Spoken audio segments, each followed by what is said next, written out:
হুম। তো উনি আমাকে ভ্যাট কাটতে বলতেছে এখানে স্যার 5%, স্যার। হুম। তো প্রকিউরমেন্ট প্রোভাইডারের তো আমি একটাই দেখলাম স্যার, সেখানে 10% করা হয়েছে স্যার এখন। আচ্ছা, এখন মনে করেন আপনি তো উৎসকর্তনকারী, ঠিক না? জি স্যার। আচ্ছা, আপনি উৎসকর্তনকারী আর সে যাহা কিনে তাহাই বেচে, কি বলেন? জি স্যার, জি হ্যাঁ, সে সে যাহা ট্রেডার। কিনে তাহাই বেচে, তাহলে সে এখন ট্রেডার, কিন্তু উৎসকর্তনের সংজ্ঞা অনুযায়ী সে এখন যোগানদার। ঠিক আছে? যোগানদার, জি স্যার। তাকে বলবেন, ভাই আপনি কোনোভাবেই আমার 10% নিচে কাটা সম্ভব না, করলে আমি আইনগতভাবে ঝামেলা পড়বো।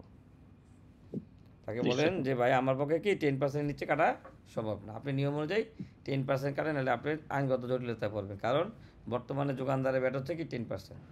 10%, জি স্যার। সে জানার ভুলের কারণে অথবা ব্যাট কম দেওয়ার উদ্দেশ্যে বলতে হবে, কারণ ট্রেডিং ব্যাটও তো 5% নাই, সে বললেই হইব নাকি? জি এখন স্যার, তো সাড়ে সাত ট্রেডিং পার্সেন্ট ব্যাট হয়ে হচ্ছে গেছে স্যার। 5%। জি স্যার। ঠিক আছে। Thank you sir. ওকে।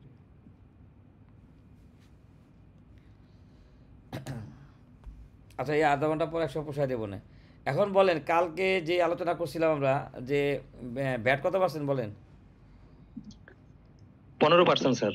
ধারা 15 অনুযায়ী ব্যাট 15%, ঠিক না? জি স্যার, জি তারপরে স্যার। আমরা 15%। আলোচনা করছিলাম প্রথম তফসিলে, প্রথম তফসিলে আলোচনা করি নাই। তৃতীয় ধারা 15, ধারা 15 উপধারা 3 অনুযায়ী সরকার কি করতে পারবে? কোনো ব্যবসায়ী বা সেবা প্রদানকারীকে কি 5%, 7.5%, 10% সুনির্দিষ্ট ব্যাট নির্ধারণ করে দিতে পারবে। এখন তারপরে নিচে বলা আছে এখন ওই ব্যবসায়ী চাইলে কি করতে পারবে? ধারা 15 অনুযায়ী 15% প্র্যাকটিস করতে পারবে, অথবা ওইটা প্র্যাকটিস করতে পারবে, কি বলেন? জি স্যার। জি স্যার। জি স্যার। যদি 15% করে তাহলে সে কর রেয়াত হ্যাঁ, পাবে। রেয়াত পাবে, আর 15% প্র্যাকটিস না করলে সে সে রেয়াত পাবে না। স্বাভাবিক রেয়াত পাবে না, স্বাভাবিক যেটা কিন্তু সেটাই হ্যাঁ, হবে। ব্যাট আদায় হবে। এই পর্যন্ত আলোচনা করছিলাম। জি জি ইনশাআল্লাহ, জি স্যার। স্যার, আচ্ছা, আমরা ক্লিয়ার। এই পর্যন্ত কারো কোশ্চেন নাই? জি না স্যার। আচ্ছা, তারপর দ্বিতীয় পার্ট আলোচনা করি। তারপরে দেখেন, আমরা যে স্লাইডটা ওপেন করছিলাম, স্লাইডটা ওপেন করি। আপনারা মানে ভিডিও পেয়ে গেছেন, শোনেন ভিডিওটা। ইয়া হয়তো সময় লাগে, দেখবেন যে অনেক সময় এরকম হয় সারাদিনও চলে যায়, বুঝছেন? ওই এই জন্য ধৈর্য রাখতে হবে আর কি, ঠিক আছে? ডান বের করি।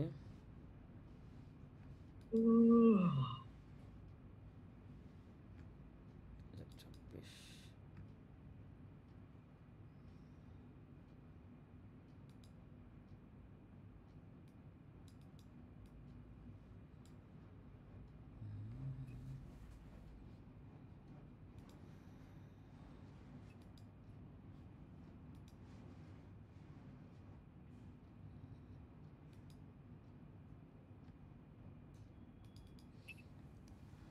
দেখেন, আমার দিয়া ছিল কি, হ্যাঁ, বাংলাদেশে যত ব্যবসায়ী আছে, হ্যাঁ, ধারা 15 অনুযায়ী আজকে পর্যন্ত যত ব্যবসা আবিষ্কৃত হয়েছে বা হবে, নতুন কোনো ইয়া আসা পর্যন্ত, সকলের উপরে ব্যাট কত পার্সেন্ট? 15%। 15%। তৃতীয় তফসিল থাকলে আপনি ওই হার প্র্যাকটিস করবেন, অথবা 15% প্র্যাকটিস করবেন। এবার আমরা আলোচনা করি প্রথম তফসিলের পণ্য সেবা যদি আপনি সরবরাহ করেন, ব্যাট কি? জিরো। দেখেন, এখন এই প্রথম তফসিল মানে হচ্ছে সবচেয়ে বড় অব্যাহতি লিস্ট। প্রথম তফসিলের পণ্য যদি আপনি এরকম হয় যে কি বলে এটাকে, যে যোগানদার হিসেবে সাপ্লাইও দেন, তাহলে কিন্তু বিডিএস হবে না। সবাই দেখেন, কথাটা বুঝতে পারছেন কি না? প্রথম তফসিলে পণ্য বা সেবা আপনি প্রকিউরমেন্ট প্রোভাইডার হিসেবে সাপ্লাই দিলেও কি হবে না? বিডিএস হবে না। বুঝতে পারছেন? মনে করেন একজন সাপ্লায়ার যদি স্বপ্ন বা আগরাতে প্রথম তফসিলে পণ্য দেয়, সেটা কি বিডিএস হবে? বিডিএসটা কি স্যার? বিডিএস হচ্ছে উৎসে ব্যাট ডিডাকশন এর সোর্স। বিডিএস এর মানে ইয়া মিনিং, ব্যাট ডিডাকশন সোর্স, ব্যাটের বি, ডিডাকশনের ডি, আর সোর্সের ইয়াস, ঠিক আছে, বিডিএস।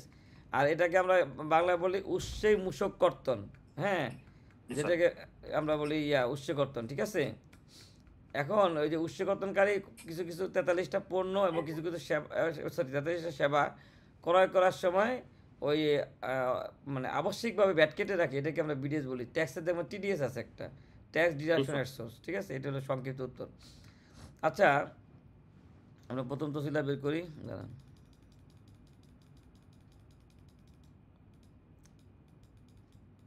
তাহলে দেখেন,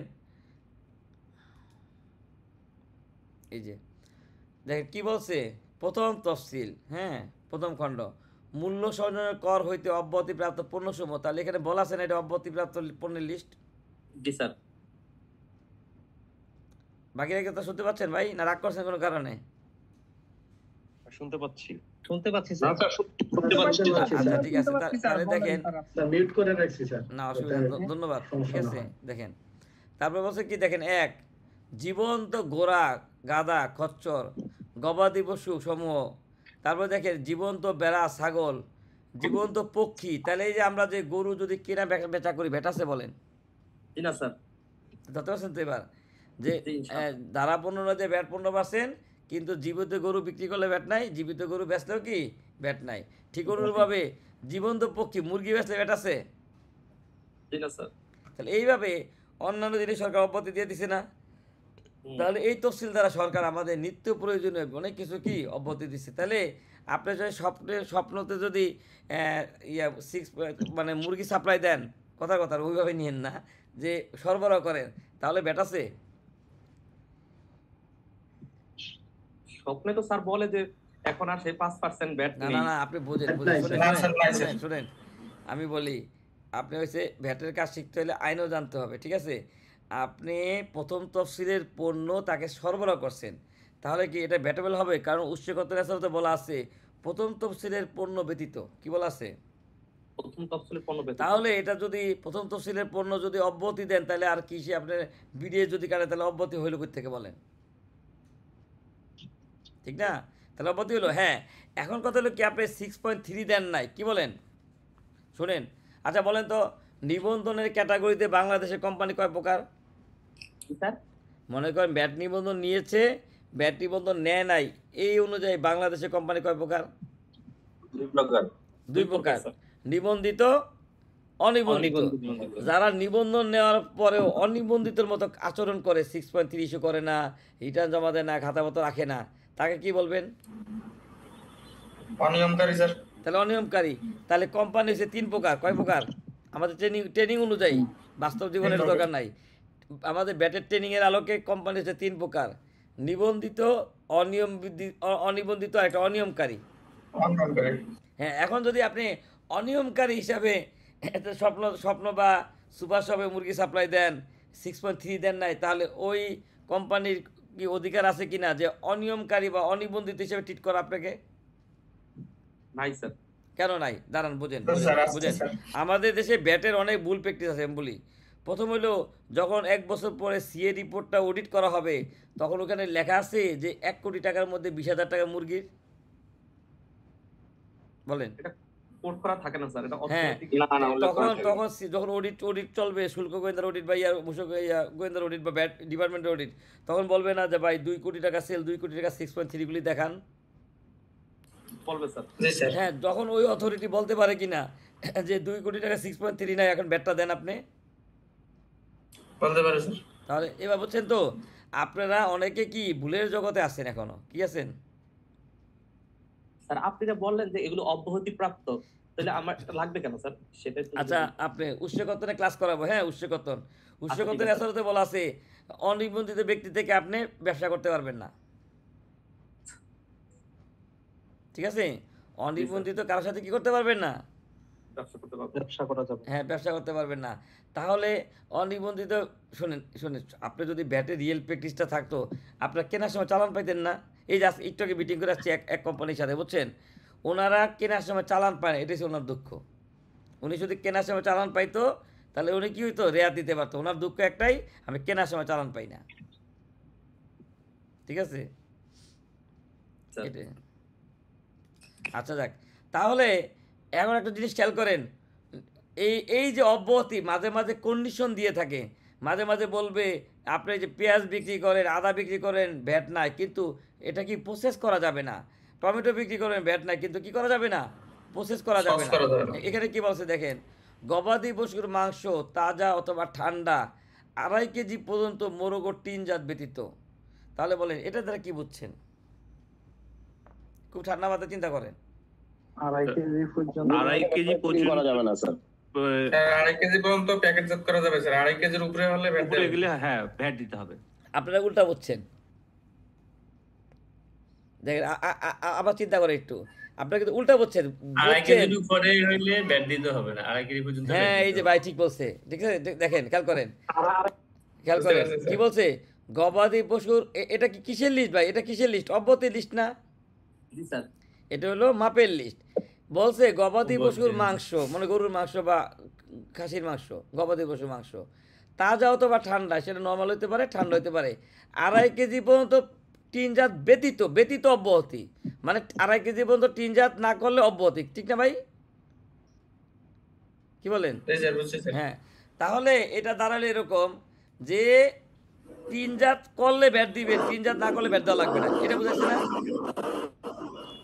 এখন আপনি মনে করেন শান্তিনগর বাজারে যাইলেন, যা বললেন যে ভাই আমাকে 1 কেজি গোস্ত দেন, 2 কেজি গোস্ত দেন, 5 কেজি গোস্ত দেন, আপনার কোনো বাধ্যবাধকতা আছে বলেন? আছে? নাই। জি না স্যার। কিন্তু আপনি দেখবেন যে কাজী ফার্ম ইয়া করে, গোস্ত প্রসেসিং করে, বেঙ্গল মিট করে, এরকম আরও অনেক কোম্পানি করে না? এখন তারা কি করলো, এই গোস্তটাকে 2.5 কেজির নিচে কোনো প্যাকেট করলো, তাহলে ব্যাট দিতে হবে না? দেখেন তো।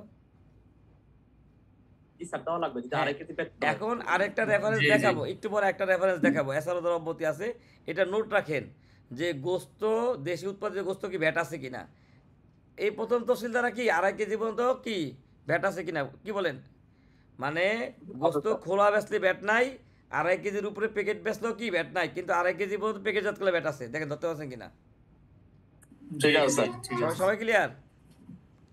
হুম। জি স্যার। তাহলে এখন এখন আপনি বিদেশ থেকে গোস্ত ইম্পোর্ট করলে ব্যাট আছে, আমার দেশে কোনো কোম্পানি কি গোস্ত প্রসেসিং করলে কি ব্যাট আছে, কি বলেন? 2.5 কেজি প্যাকেট করলে।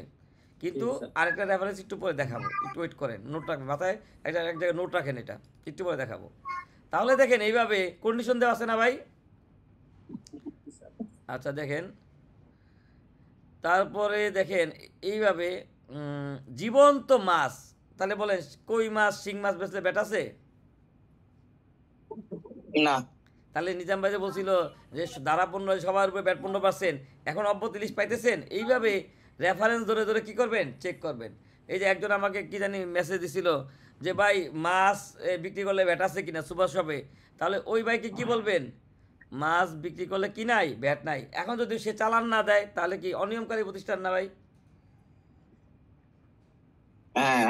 হ্যাঁ, তাহলে অনিয়মকারী প্রতিষ্ঠান থেকে আপনি কমপ্লেক্স থাকার জন্য কাটতে পারেন না, কি বলেন? অনিয়মকারী প্রতিষ্ঠানকে আপনি বলতে পারেন না ভাই তুমি 6.3 নিয়ে আসো, তাহলে আমি ব্যাট কাটবো না, ফুল টাকা দিয়ে দিব, আর না দিলে আমি যোগানদার হিসেবে কাটবো, বলতে পারেন কি না? এই বয়ে যদি সে, অবশ্যই স্যার। এই বয়ে যদি সে লাইনে আসে তাহলে আপনার উপকার হলো না? ঠিক আছে। ঠিক আছে, এবার চিন্তা করেন। তাহলে এইভাবে সরকার কি করছে, বিভিন্ন সময় কন্ডিশন দিয়ে দিছে, ঠিক আছে? দেখছেন সবগুলির ভিতরে কি আছে, এরকম কন্ডিশন দেওয়া আছে। এগুলি আপনার পাশাপাশি দেখবেন। শুনুন, ব্যাট হচ্ছে একটা রসকসরা সাবজেক্ট, বুঝছেন? মাঝে মাঝে কি এটা বসে দেখবেন। তাহলে দেখেন ডিম, খোলকস পাখির ডিম, তাজা সংরক্ষিত বা রন্ধনকৃত। তাহলে যদি আমরা যে ডিম কিনি, ডিম রান্না করে বিক্রি করে, যে বাজারে দেখবেন যে সিদ্ধ করে দেয়, এই রাস্তা বিক্রি করে, বা হোটেলে যদি ইয়া করে দেয়, বুনা করে দেয়, তাহলে ডিম কাঁচা, তাজা, সংরক্ষিত, রন্ধনকৃত, তাহলে ব্যাট আছে বলেন? পেট নাই। তাহলে মুরগির ডিমে কি নাই, ব্যাট নাই, হাঁসের ডিমে ব্যাট নাই, এইভাবে। তাহলে এইভাবে সরকার বিভিন্ন জিনিসে কী করছে, কন্ডিশন দিয়েছে। দেখেন আলু তাজা বা ঠান্ডা 2.5 কেজি পর্যন্ত মোরকর টিনজাত ব্যতীত, তাহলে আলু যদি বেচে নর্মালি ব্যাট আছে বলেন? না স্যার। আচ্ছা, কিন্তু আলু দিয়ে যদি চিজ বানান বা ফ্রেঞ্চ ফ্রাই বানান, তাহলে ব্যাট আছে না? কি বলেন? আর 2.5 কেজি পর্যন্ত কি করা যাবে না, প্রসেসিং করা যাবে না, পেড করা যাবে না। ভাই যার ওখানে শব্দ আপনি মিউটে থাকেন, আমাদের ক্লাসের ব্যাঘাত ঘটে, ঠিক আছে? তাহলে বুঝছেন তো, এবার প্রসেসিং করা যাবে না। টমেটো নর্মালি বেচলে ব্যাট নাই, যদি সস বানান ব্যাট আছে না ভাই? আচ্ছা স্যার। জি, পেঁয়াজ, জি। পেঁয়াজ আদা রসুন ব্যাট নাই, কিন্তু যদি পেস্ট করে দেয়, অনেক সময় দেখবেন যে এগুলি গুঁড়া পাওয়া যায়, মশলার গুঁড়া পাওয়া যায়, হ্যাঁ, পেস্ট পাওয়া যায়, তারপর কি প্রসেসিং করা থাকে, বাটা থাকে, তাহলে ব্যাট দিতে হবে না? এইভাবে চিন্তা করেন। এই দেখেন ফুলকপি, বাঁধাকপি, হ্যাঁ, এগুলিতে কি নাই, ব্যাট নাই, দেখছেন এইভাবে। তাহলে বলেন আমাদের দৈনন্দিন জীবনে এগুলি পাইছেন কিনা, ব্যাট যে নাই? স্যার এই যে লাল শাক, ডাটার শাক যাই কিনেন, ব্যাট আছে বলেন? নাই স্যার, নাই। হ্যাঁ, এইভাবে কিন্তু প্রসেস করা যাবে না। তাহলে এইভাবে সরকার আমাদের দৈনন্দিন জীবনে, এই দেখছেন মশলা, আদা রসুন, দেখছেন এই যে আদা রসুন, গম, হ্যাঁ, ধান, এই দেখেন রাই বালি, ঠিক আছে, ভুট্টা, দেখছেন ধান, তাহলে ধান কিনলেও ব্যাট নাই, ধান বেচলেও কি নাই, ব্যাট নাই।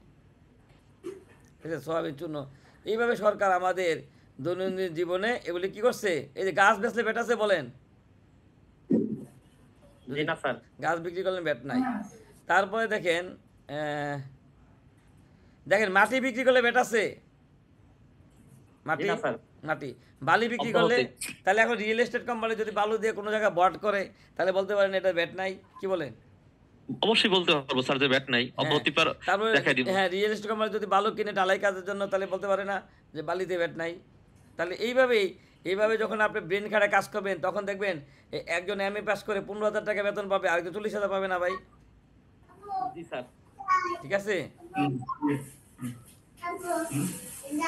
ভাই?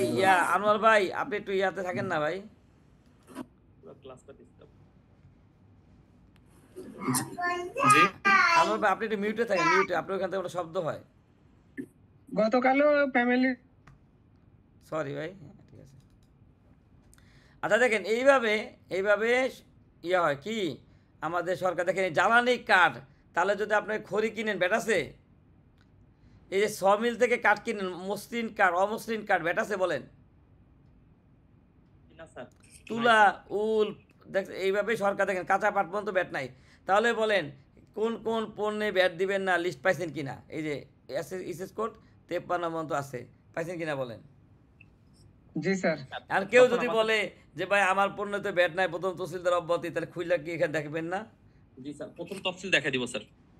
প্রথম তফসিলে মানে যেখানে আছে হ্যাঁ, সেটা বের করে যা দেখবেন না তা বিশ্বাস করবেন না, কি বলবেন না, যে না দেখা নিজের চোখে না দেখলে কি করবেন না, বিশ্বাস করবেন না। বিশ্বাস করব না। ঠিক আছে, বলবেন যে ভাই না শোনেন এখানে ব্যাটের একটা টেকনিক আছে।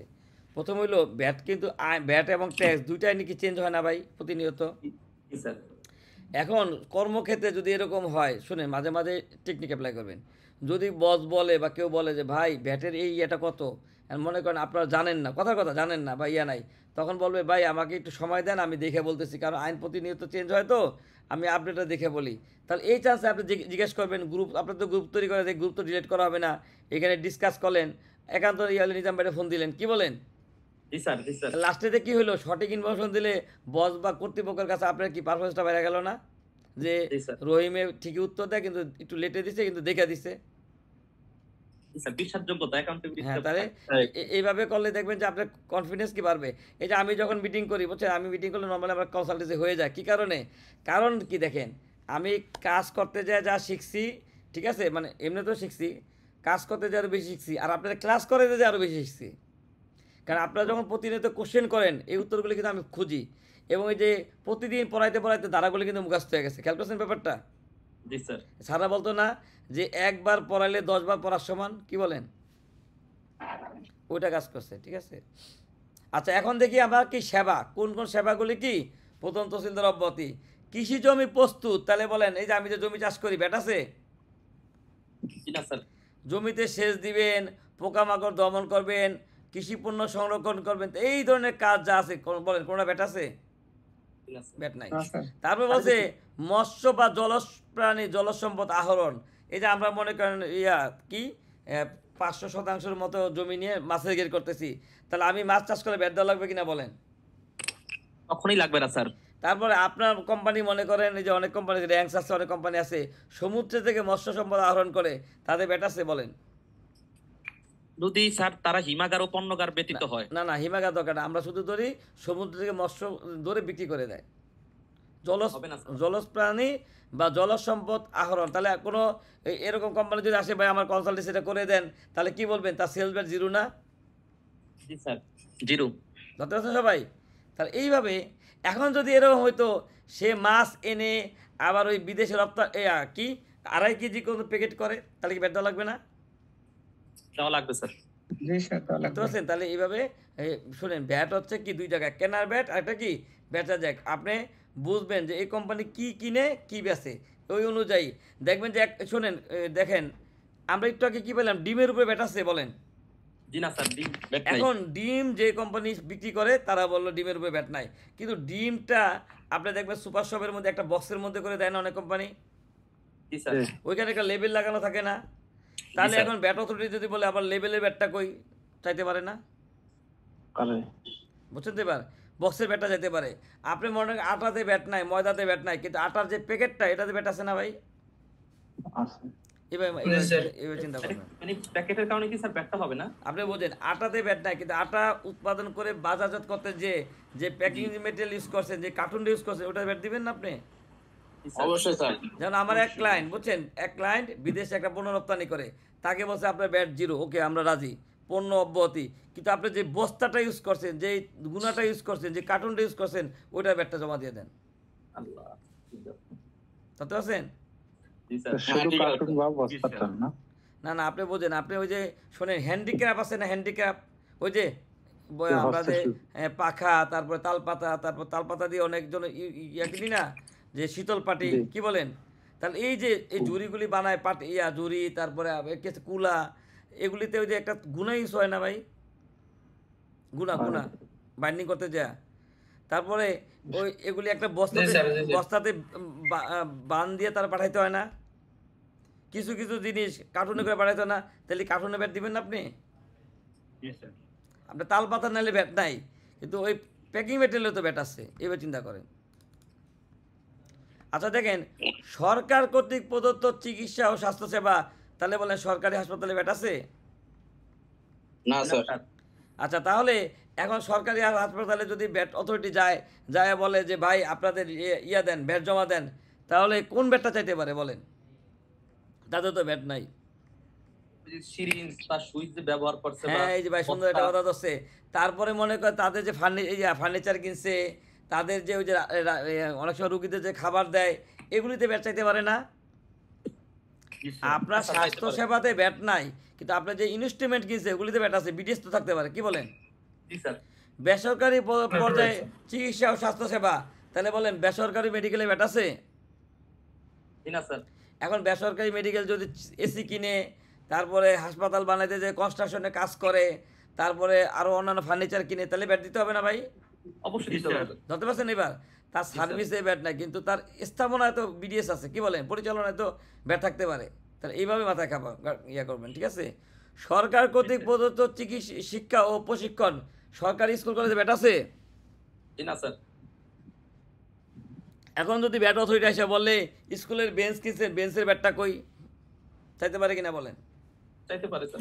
যে বেঞ্চ সাপ্লাই দিছে তার থেকে ব্যাটটা কেন কাটেন নাকি, বুঝতে পারছেন এবার? কারণ স্কুলের টিউশন ফিতে ব্যাট নাই, কিন্তু স্কুলের ফার্নিচার কিনছে, ব্যাট আছে না ভাই? জি স্যার। আচ্ছা, আমরা একটু স্টাডি করি। স্কুলের বলেন আর কি কিসে কিসে ব্যাট আছে? ফার্নিচারে ব্যাট আছে, আর কি কিসে কিসে ব্যাট আছে? এই যে স্যার বোর্ড, ব্ল্যাক বোর্ড, হ্যাঁ, চক, ডাস্টার, কি বলেন, কলম, হোয়াইট বোর্ডে কলম, কলম। স্টেশনারি, পরীক্ষার খাতা, কাগজ কিনলেন, তাহলে দেখছেন এই দেখছেন আপনারা সবাই সুপার কম্পিউটার, খালি উইন্ডোজটা মাঝে মাঝে আপডেট দিতে হবে, বুঝছেন? তাহলে এইভাবে আপনার ভ্যাটের কাজটা কি করবেন চিন্তা করবেন, এই যে হ্যান্ড স্যানিটাইজার কিনছেন, ঠিক আছে, সব কিছু এভাবে কি এভাবে চিন্তা করবেন। সারা যে নাস্তা খায় ওটারও তো ব্যাট আছে, কি বলেন?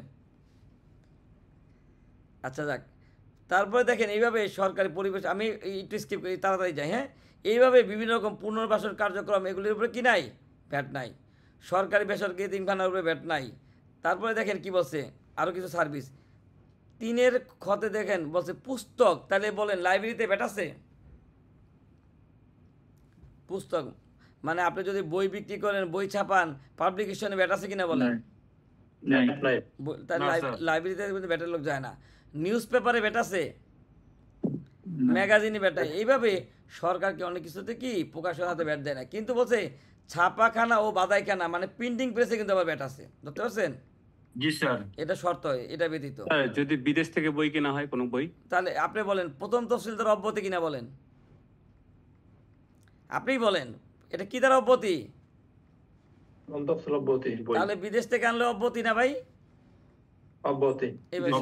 হ্যাঁ, এখন শোনেন, এখন যদি বাংলাদেশ গভর্নমেন্ট চিন্তা করে যে কালকে যেমন এসআর আসছে না, ওই যে ইন্ডিয়া থেকে আনলে, এখন যদি বাংলাদেশ গভর্নমেন্ট ইউজ করে যে না আমাদের দেশে বই ছাপাবে, বই ইয়ে হবে, বিদেশ থেকে বই ইম্পোর্ট করা যাবে না, ডলার চলে যাবে, তাহলে সরকার কাস্টম ডিউটিতে দিয়ে দিতে পারে না? পারে কিনা বলেন? কিন্তু আমরা নর্মালি জানি কি প্রথম তফসিলের চাল ডাল এগুলো অব্যাহতি দেখবেন বিদেশ থেকে ডাল আমদানি করলে কিন্তু ভ্যাট নাই। কিন্তু সরকার যদি চায় যে আমাদের দেশে পেঁয়াজ যথেষ্ট উৎপাদন হয়েছে, হ্যাঁ আমাদের দেশে কৃষক যেন ন্যায্য মূল্য পায়, সরকারটা কি ইম্পোর্ট বন্ধ করে দিতে পারে না? পারে। আপনারা জি, স্যার। দেখবেন তৃতীয় তফসিলে যে আমের উপরে এসডি আছে, কেন আছে? কারণ আমাদের দেশে পর্যাপ্ত আম উৎপাদন হয়। তাহলে বিদেশ থেকে যদি আম আনেন তাহলে আমাদের দেশে কৃষক মার খাইতে পারে না? কি বলেন? জি এই জন্য জি, স্যার। আম টমেটোর উপরে এসডি আছে, যেন টমেটো ইম্পোর্ট না করেন। তাহলে তো অনেক সময় দেখা যায় স্যার যে 32%, 27% দিয়ে দেয় শুল্ক, এই যে মানে আমদানি নিরুৎসাহিত করার জন্য স্যার, জি, এটা না জি, স্যার জি। এরকম না? হ্যাঁ হ্যাঁ হ্যাঁ, সরকার যদি এরকম হয় যে এই পণ্যটা দেশে উৎপাদিত হচ্ছে আর সরকার চাচ্ছে না আপনি ইম্পোর্ট করেন, কারণ বৈদেশিক মুদ্রা চলে যায় আর দেশের শিল্পটাকে টিকতে পারতেছে না, তখন সরকার কী করে? যেমন মনে করেন বাংলাদেশে বিভিন্ন কোম্পানি টাইলস উৎপাদন করে না ভাই, টাইলস, ফ্লোর জি, টাইলস। স্যার। এখন দেখবেন টাইলসের উপরে 60% এসডি আছে, কেন? সরকার চায় না টাইলসটা বিদেশ থেকে ইম্পোর্ট হোক। ঠিক আছে, আচ্ছা তাহলে আমরা ইয়াতে যাই ওদিকে। এইভাবে দেখেন সরকার যে লাইব্রেরি, আপনি যদি লাইব্রেরি দেন তাহলে কি বেটাছে? চিড়িয়াখানায় বেটাছে বলেন? জি না, কিন্তু আপনি যদি ফ্যান্টাসি কিংডম বা নন্দন পার্কের মতো কোনো স্থাপনা করেন তাহলেই বেটাছে না ভাই? জি স্যার। এবার চিন্তা জি করেন। ব্যাটস। হ্যাঁ এটা নিয়ে জি, স্যার। আপনি মোটিভ ইয়া করছেন, তাহলে এইভাবে সরকার অনেক কিছুর উপরে কি দিচ্ছে, ব্যাট দিচ্ছে। তারপরে দেখেন আর্থিক প্রতিষ্ঠান, ব্যাংক এবং আর্থিক প্রতিষ্ঠান কর্তৃক আমানত, ব্যাংকে ডিপোজিট করলে ব্যাট আছে, জি না স্যার। সেভিং করলে ব্যাট নাই। তাহলে এরকম যদি ব্যাট থাকে তাহলে কি ব্যাংকে টাকা রাখবে? জি না, না না স্যার। স্যার। তাহলে ব্যাংকে সেভিং এবং ডিপোজিট, তাহলে বলছেন তো এই দেখেন ব্যাট যে নাই এগুলি প্রমাণ আছে কিনা? জি স্যার। এখানে স্যার এখানে তাহলে একটা কোশ্চেন করবো। রিলেটেড হলে বলেন। পরে প্রশ্ন। না না বলেন হ্যাঁ, বেসরকারি মেডিকেলে এটা কি ডায়াগনস্টিক সেন্টার সহ না শুধু সেবা? হ্যাঁ এই দেখেন কনসালটেন্সি। ডায়াগনস্টিক সেন্টার কি মেডিকেল নাকি বলেন? জি না স্যার। না স্যার না। তাহলে ভাই তো উত্তর দিচ্ছে, শোনেন অসুবিধা নাই, আমরা আমরা তো একটু ইয়া করি, কারণ রসকসরা সাবজেক্ট তো বোঝেন নাই। শোনেন তাহলে ডায়াগনস্টিক সেন্টারে ওই এটা তো যেহেতু টেস্ট বা ইয়া এই জন্য ব্যাট আছে, কারণ এটা যদি হাসপাতালে তো হাসপাতালে পাটে ব্যাট থাকতো না। ঠিক আছে, জি, স্যার। স্যার স্যার হসপিটালে যে অনেক সব ব্যবস্থা থাকে। শোনেন আমি বলি, আপনি কথার লাস্টে বুঝি না, এরকম যদি হয় একটা হাসপাতালে মনে করেন ওষুধের ফার্মেসি আছে, ক্যান্টিন আছে, তারপরে আবার এরকম টেস্টিংয়ের ব্যবস্থা আছে, আবার দেখবেন এই যে অনেক হাসপাতাল চশমা বিক্রি করে না, কি বলেন, চোখের হাসপাতাল, তাহলে এই স্যার। অনুযায়ী ব্যাট হবে না? কি বলে যে হ্যাঁ, হবে। সার্ভিসের উপরে ব্যাট না কিন্তু চশমার উপরে ব্যাট আছে, কি বলেন? তারপরে জি, স্যার। আপনি মেডিসিন তো উৎপাদন স্তরে দিয়ে আসে, কিন্তু উনি এখানে মেডিসিনের সাথে আবার কি করে, এই যে পানি বেচে, তারপর বিভিন্ন রকম ইয়া বেচে, তাহলে ওগুলি ব্যাট দিতে হবে না? জি স্যার। জি, তারপরে স্যার। আবার ক্যান্টিন থাকে, তাহলে আপনি অবস্থা বুঝে কি ব্যাটটা নির্ধারণ হবে, বুঝছেন? যেমন স্যার ক্যান্টিনে তো এমন এমন জিনিস বিক্রি হতে পারে যেগুলোর উপর ব্যাট আছে, হ্যাঁ তাহলে আমি যেমন সেগুলো দিতে হবে। আমি বলি শোনেন, ওষুধের উপরে তো ব্যাট দিয়ে আসেন, কিন্তু বর্তমানে অনেক ফার্মেসিতে দেখবেন ওষুধের সাথে কসমেটিক বিক্রি করে, সাবান বিক্রি করে, ডেটল বিক্রি করে না ভাই? জি স্যার। টুথপেস্ট বিক্রি করে, ব্রাশ বিক্রি করে, তাহলে এগুলি ব্যাট দিবেন? এই চিন্তা করেন।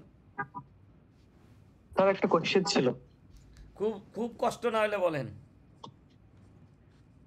ঠিক আছে বলেন, মানে খুব স্যার related- আপনি বললেন যে পার্ক বা চিড়িয়াখানাতে ভ্যাট নেই, কিন্তু যদি ব্যক্তি মালিকানাতে যদি কোনো তৈরি অ্যামিউজমেন্ট পার্ক বা কোনো না, রিসোর্ট থাকে হ্যাঁ, যেখান থেকে মানে আপনি কি টাকা ইনকাম করা হয়? বুঝছি, আপনি কিন্তু খেয়াল করেন নাই তাহলে।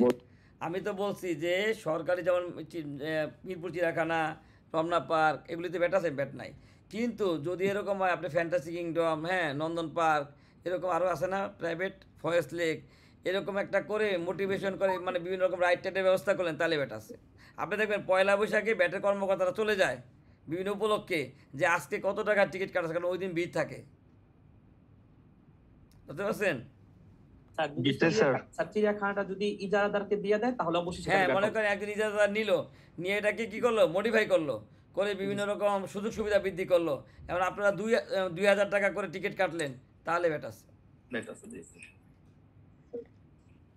যেমন আমরা থাইল্যান্ডে গেছিলাম, বুঝছেন, থাইল্যান্ডে যাওয়ার পরে মনে করেন ওই খাঁচার মধ্যে ঢুকে মানুষ পুরা চিড়িয়াখানা ঘোরে আর বাঘ বাইরে ঘুরতেছে, বুঝলেন নাই? Safari park. হ্যাঁ সাফারি বাঘ, তাহলে ওই রকম আবার অনেক কাছে গাড়িতে ছিল, গাড়িতে করে পুরা ইয়ে করেছে, আশেপাশে বাঘ ঘুরতেছে, ঠিক আছে? তাহলে এরকম যদি ইয়ে করেন তাহলে ব্যাট আছে। আচ্ছা এইভাবে দেখেন তারপরে জীবন বীমা পলিসি, কে জানে একজন বলছিল জীবন বীমা পলিসিতে ব্যাট আছে নাই। এভাবে দেখেন স্টক, সিকিউরিটি, এক্সচেঞ্জ প্রতিষ্ঠান, শেয়ার বিক্রি, এগুলিতে কি নাই? ব্যাট নাই। খেয়াল করছেন? দেখেন যাত্রী পরিবহন সেবা, শীততাপ নিয়ন্ত্রিত বা নিয়ন্ত্রিত তাপানুকূল বাস, শীততাপ নিয়ন্ত্রিত তাপানুকূল নৌযান, শীততাপ নিয়ন্ত্রিত তাপানুকূল প্রথম শ্রেণী রেলওয়ে সার্ভিস বা যানবাহনে ভাড়া প্রদানকারী ব্যতীত। যদি আপনি রিক্সাতে ওঠেন তাহলে বলে এখন ব্যাট আছে? না স্যার। এখন যদি শীতের দিন ওঠে শীত লাগতেই পারে, কি বলেন? এটা তো শীততাপ নিয়ন্ত্রিত না, ঠিক না? তাহলে যেই বাসে উঠলে, হ্যাঁ, যেই বাহনে উঠলে ঠান্ডা ঠান্ডা লাগে, ওখানে ব্যাট দিতে হবে না? জি স্যার। আর যেগুলিতে নন এসি, এগুলিতে কি নাই? ব্যাট নাই। দেখেন মনে থাকবে কিনা? হ্যাঁ, তবে একটা ব্যতিক্রম আছে। প্রথম শ্রেণীর ট্রেন যদি হয় তাহলে কি শীততাপ নিয়ন্ত্রিত না হলেও ব্যাট দিতে হবে। খালি একটা ব্যতিক্রম। দেখেন, দেখছেন এই যে লাস্টে বলা আছে এখানে, এই যে প্রথম শ্রেণীর নন এসি রেলওয়ে সার্ভিস, দেখতে পাচ্ছেন? তাহলে এগুলির উপরে কি নাই? তাহলে এখন বলেন, আমি যে বলছিলাম রিক্সা চলে ব্যাট দেওয়া লাগে, দিবেন? তারপরে 6 নাম্বার বাসে চলে ব্যাট দিবেন? জি না স্যার। তাহলে এইভাবে তারপরে যে কি সিটিং সার্ভিস নন এসি, এগুলিতে বেঁধে। কিন্তু যদি শীতল পরিবহনে চড়েন, হ্যাঁ, তারপরে গ্রিন লাইনে চলেন, যেগুলিতে ঠান্ডা ঠান্ডা লাগে, এগুলিতে কি দিতে হবে? ব্যাট দিতে হবে। ব্যাট দিতে হবে। এয়ারলাইন্সে ব্যাট আছে বলেন? এয়ারলাইন্সে কিন্তু না না, এই দেখেন এই এয়ারলাইন্স, হ্যাঁ। এখন আপনি মনে করেন বড় লোক দেখাইতে পুরো বিমান রিজার্ভ করবেন, তাহলে ব্যাট দিবেন না? জি স্যার, ব্যাট দিতে হবে। যে আপনি দেখাইলেন ওয়াইফকে যে দেখো পুরো বিমান আমি রিজার্ভ করে ফেলাইছি, হ্যাঁ, মজা করতেছি, তাহলে চার্টার বিমান মানে বিমান রিজার্ভ করলে দেওয়া লাগবে, হেলিকপ্টার ভাড়া করলে কি দেওয়া লাগবে। কিন্তু আবার রুগীর জন্য যদি আনেন তাহলে কি, তাহলে দেওয়া লাগবে। যে একটা মানবিক কারণে কাউকে কি অসুস্থ ঢাকা নিয়ে আসতে হবে, এয়ার অ্যাম্বুলেন্স হিসাবে যদি আনেন তাহলে কি নাই? ঠিক আছে, এবার চিন্তা করেন। তারপরে দেখেন সাংবাদিকতা পেশা হিসেবে যদি নেন, ব্যাট আছে? না স্যার। অভিনেতা, গায়ক, এইভাবে বিভিন্ন রকম ইয়ার উপরে কি নাই? ব্যাট। এখন দেখেন এখানে কি আছে, যে প্লাম্বার, কাঠ মিস্ত্রি, রাজমিস্ত্রি, ইলেকট্রিক মিস্ত্রি। তাহলে আপনারা যদি সিএ ফার্ম হন আর আপনাদের যদি এই ধরনের সার্ভিস থাকে তাহলে ব্যাট দিবেন? সরি, সিএ ফার্ম বলছি কিনা, মাথা সফটওয়্যার মাঝে মাঝে ইয়া হয়। আপনারা যদি না না সরি রিয়েল এস্টেট কোম্পানি হন তাহলে বলেন প্লাম্বার, কাঠমিস্ত্রি, রাজমিস্ত্রি, ব্যাট দিবেন?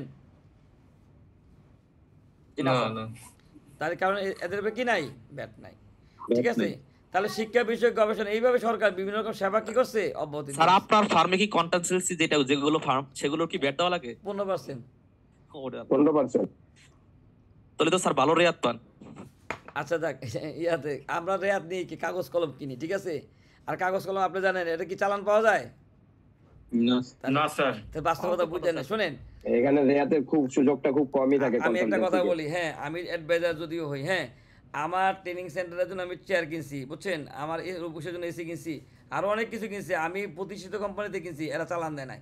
বাংলাদেশে অনেক কিছুই কি আইনে আছে, প্রয়োগে নাই, এগুলি বলা যাবে না।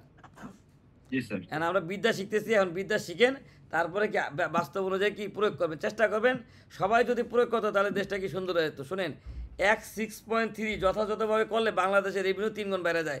এটা যদি আমি বলি, কালকে ফেসবুকে লাগবে যে ভাই আপনি এত পণ্ডিতি করেন কেন, বুঝেন নাই? জি স্যার, আছে। তারপর 6.3 যদি সরকার ইয়া করে, হ্যাঁ, 6.3 সারা কিনলে তো স্যার বিদেশ থেকে টাকাটা দিয়ে দিতে হবে না? না না না, আমি কি বলছি যে এক ব্যাট চালান যদি 6.3 সবাই এনশিওর করতে পারতে 100% যে সবাই 6.3 পণ্য বেচবে, তাহলে বাংলাদেশে ব্যাট মনে করেন 3 গুণ রেভিনিউ বেড়ে যাবে। কিন্তু এইটা করবে কি? এখন এই কথা করলে অনেকে পছন্দ হবে না, ঠিক আছে? এখন এই জন্য ট্রেনিং করার দরকার, ট্রেনিং করাই, ঠিক আছে? আচ্ছা দেখেন এইভাবে খেলোয়াড়ের ব্যাট আছে? আচ্ছা খেলোয়াড়ের ব্যাট, এই দেখেন তো ক্রীড়াবিদ ব্যাট আছে ভাই, বলেন তো পেশাদার ক্রীড়াবিদ? না স্যার, না স্যার, না স্যার। আচ্ছা দেখেন জাফরুল্লাহ শারাফাতের ব্যাট নাই স্যার। না না, উনি তো খেলোয়াড় না ভাই, এখন উনি হচ্ছে ওই যে কি বলে এটা, উপস্থাপক না, ইয়া ধারাভাষ্যকার। এখন দেখেন আপনি গায়ক, এই যে গায়ক, বেতার, এইভাবে এই যে টেলিভিশন, এখন টেলিভিশন পারফর্মার ফালান যায় কিনা দেখেন।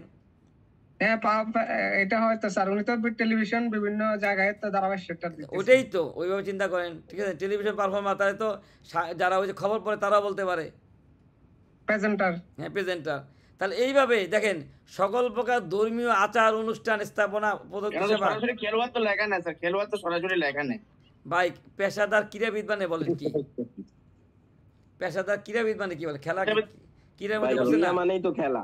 শুনেন আমি বলি, সব কিছু কি আপনি মনে মতো পাবেন? আপনার মাথার মধ্যে কিন্তু কিডনি আছে, এই কিডনি ইউজ করবেন, কি বুঝলেন? বুঝেন নাই? শুনেন, এটা হচ্ছে সুপার কম্পিউটার, অনেকদিন ধরে কি লাড়াচাড়া পড়ে না, মাথায় মাথায় কি লাড়া দিবেন, এই যে লাড়া দিবেন, আর মাথার মধ্যে কিডনি আছে, কিডনি ইউজ করবেন, দেখবেন কি সব বুঝা যাবেন। মজা পাইলেন স্যার? ধরতে পারছেন তাইলে? বাকি মজার কথা বললে আমাদের পড়তে সুবিধা হয়, বুঝতে সুবিধা হয় বিনোদনের ভিতর থাকলে। না না শুনেন, বিনোদন দরকার আছে, কারণ রসকর সাথে মাঝে মাঝে রস দিতে হবে তো। তাহলে এভাবে দেখেন, আর কিন্তু অনেক বিনোদন জানে। শোনেন, যে রাধে সে চুলো বাঁধে, ঠিক আছে, ধ্যানে রাখেন। আচ্ছা দেখেন, হস্তচালিত লন্ডি ব্যাট আছে, এইভাবে সরকারি থেকে জমি বিক্রয়, জমি কিনলে বেচলে ব্যাট আছে না স্যার। না স্যার। তাহলে এইভাবে সরকার প্রথম তফসিল দ্বারা এই পণ্য সেবাকে ব্যাট দিছে, তাহলে বলেন ব্যাট দিবেন না পণ্য সেবা লিস্ট পাইছেন কিনা? জি স্যার, পেয়েছি স্যার।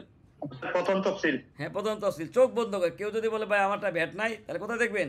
প্রথম তফসিল। প্রথম তফসিলে দেখবো। হ্যাঁ, তাহলে ধারা 15 অনুযায়ী ব্যাট, আমি কিন্তু ব্যাটের হার বাই করা শিখাইতে দেখছেন 2 দিন লাগতেছে কিন্তু, কারণ ব্যাট এত সহজ জিনিস না, ঠিক আছে, এটা করবেন, চর্চা করবেন, তারপরেই হবে। তাহলে দেখেন ধারা 15 অনুযায়ী ব্যাট 15%, কেউ চাইলে তৃতীয় তফসিলে ওই হার প্র্যাকটিস করতে পারে, অথবা কি করতে পারে 15% প্র্যাকটিস করতে পারে। পিছিয়ে তো তুলল সিবাত, পিছিয়ে তো তুলল, ঠিক আছে, পাইছে নেই পর্যন্ত। তাহলে এখন যাই তৃতীয়ত, এসআরও জিও এসও। এসআরও মানে কি? Special statutory regulatory order. Jio মানে জেনারেল অর্ডার, এসও মানে কি? Special order. এই এসআরও জিও এসও দ্বারাও কি সরকার অব্যাহতি দেয়, ঠিক আছে? এসআরও জিও এসও দ্বারাও কি সরকার অব্যাহতি। জামিল জিজ্ঞেস করো তো 3 জন গেস্টের ওনাদের দিছে কিনা ক্লাসের আইডি, ঠিক আছে? তাহলে এখন আপনাদের সামনে বই থাকলে নিতে পারে, অত স্ক্রিনে দেখেন যে আমি সবচেয়ে বড় এসআরওটা দেখাবো। হ্যাঁ, সবচেয়ে বড় এসআরও দেখাবো। এরকম অনেক এসআর আছে, ওগুলি পরে এমনি ইশারা দিয়ে দিব যে এরকম আসছে যে। আচ্ছা বলেন, ব্যাট কয় জায়গায়? 2 জায়গায় না? একটা হলো কেনার ব্যাট, আর একটা কি বেচার ব্যাট। এখন যদি এরকম হয় কোনো ব্যবসায়ী বিদেশ থেকে পণ্য আনলো, ইম্পোর্ট স্টেজে ব্যাট নেয় নাই, তার মানে কি তার সেলস ব্যাট দেওয়া লাগবে না? অবশ্যই দেওয়া লাগবে স্যার। না দেওয়া লাগবে, আমরা বলতেছি না, এটা চেক করে দেখতে হবে না তার বেচার সময় অব্যাহতি আছে কিনা। জি স্যার, দেখতে হবে। তাহলে মাথায় রাখবেন, ব্যাট হচ্ছে 2 জায়গায়, একটা হলো কেনার ব্যাট, আর একটা কি বেচার ব্যাট। আমি এরকম অনেক পাইছি যে একটা ঔষধ বিদেশ থেকে আনছে, আনার সময় ব্যাট নাই, কিন্তু উনি বেচার সময় দেয় নাই, 3 বছর পরে উদ্ঘাটিত হয়েছে ওনার ব্যাট ছিল। তাহলে কি যত সেল তত লস হয়ে যাবে না ভাই?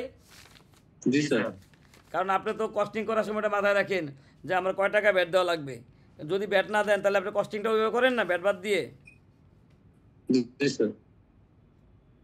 আমাদের তো ছবিতে নিয়েন ভাই, শুধু স্যারের নিয়েন না। আপনাদের ছবি নিবে? আপনাদের ছবি কিভাবে নিবে বলেন? মানে জাস্ট আমরা যে আসি স্যার, কোনো রকম থাকলেই হবে না, এখন ফেসবুকে দিলে তো আপনি কবেন ভাই আমার ছবি দিছেন কেন, বুঝেন নাই? তাহলে এটা ওইটা থাক স্যার। সমস্যা নাই, দোয়া করেন, আল্লাহ যদি কোনোদিন সামনাসামনি ট্রেনিং করবেন, অসুবিধা কি, আল্লাহ যদি কবুল করে। ইনশাআল্লাহ স্যার। ইনশাআল্লাহ ইনশাআল্লাহ স্যার।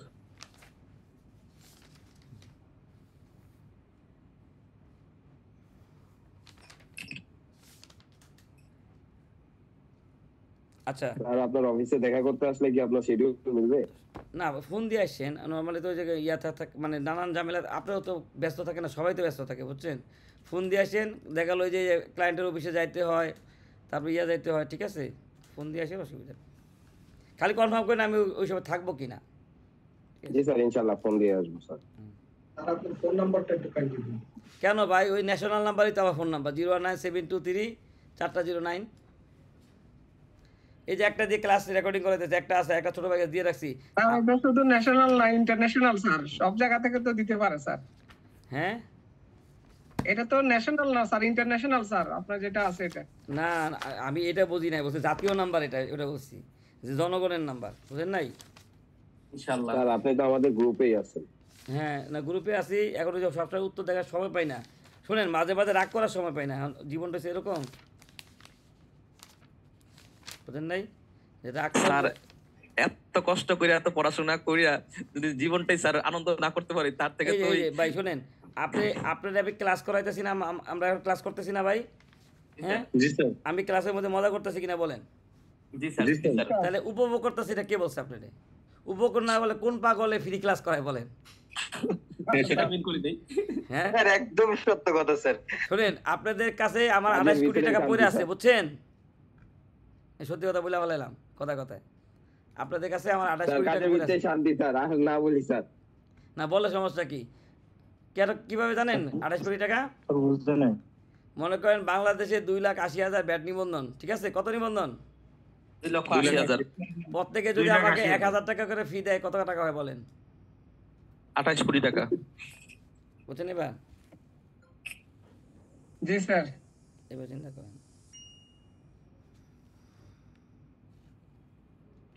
তাহলে স্যার আমি আপনার ট্যাক্সের রিটার্ন করে দেব।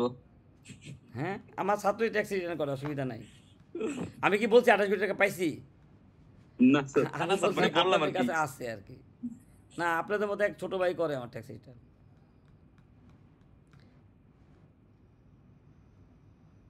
আচ্ছা কইলেন, সমস্যা নেই। দেখেন এই যে বলেন তো এখানে এসআর নাম্বার কত? সবাই একটু বলেন, স্ক্রিনে দেখা যাচ্ছে না ভাই? এসআর নাম্বারটা কত একটু বলেন কষ্ট করে। 137 143 স্যার। বলেন, অসুবিধা নেই, সবাই বলেন, তারপর আমি ভাঙতেছি কোনটা এসআর নাম্বার। 137 আইন স্যার নাম্বার 143 স্যার। 137 137 স্যার। না, সরল বিশ্বাসে বনে হইতে 137 এসআর নাম্বার বনে হইতেছে না, সরল বিশ্বাসে। জি স্যার। কিন্তু আসলে মুশকের আগে যেটা লেখা 243, এটা হচ্ছে এসআর নাম্বার। একটু পরে আমি দেখাবো, ইন্ডেক্স থেকে দেখাবো, একটু পরে প্রুফ দিব যে আমারটা ভুল কিনা, ঠিক আছে? তাহলে মুশকের আগে যে 243, এটাই কি এসআর নাম্বার? এখানে স্যার লেখা আছে 137 নম্বর আইন। হ্যাঁ, 137 নম্বর আইন 2024 সালের, ঠিক আছে? 243 নম্বর এসআরও। হ্যাঁ 243 নম্বর এসআর, বুঝছেন এবার? তাহলে মুশকের আগে যেটা লেখা থাকে এটা আমরা এসআর নাম্বার বলি। আচ্ছা এখন দেখেন, 137 আইন কি স্যার ওই সময় কি স্যার এই যে সংশোধন হয়েছিল স্যার 243 দিয়ে 2024 সালের 137 নম্বর আইন এটা। জি স্যার, জি স্যার। আচ্ছা 188 আইনটাকে কিছু আচ্ছা দেখেন, এখন দেখা যাচ্ছে টেবিল 1 কি বলা আছে? আমদানি পর্যায়ে কি বলা আছে?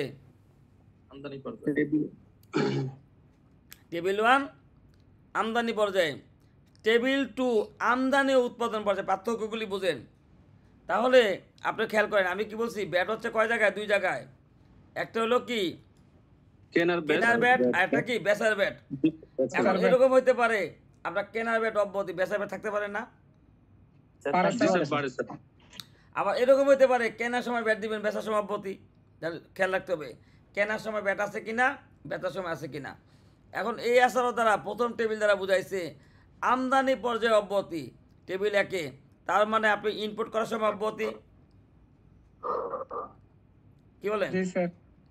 এখন আপনি ইনপুট করে কি করবেন এটা সরকার বলছে, যদি বেচার সময় অব্যাহতি না পান তাহলে বেচার সময় ব্যাট দিতে হবে না? জি স্যার। দিতে হবে স্যার।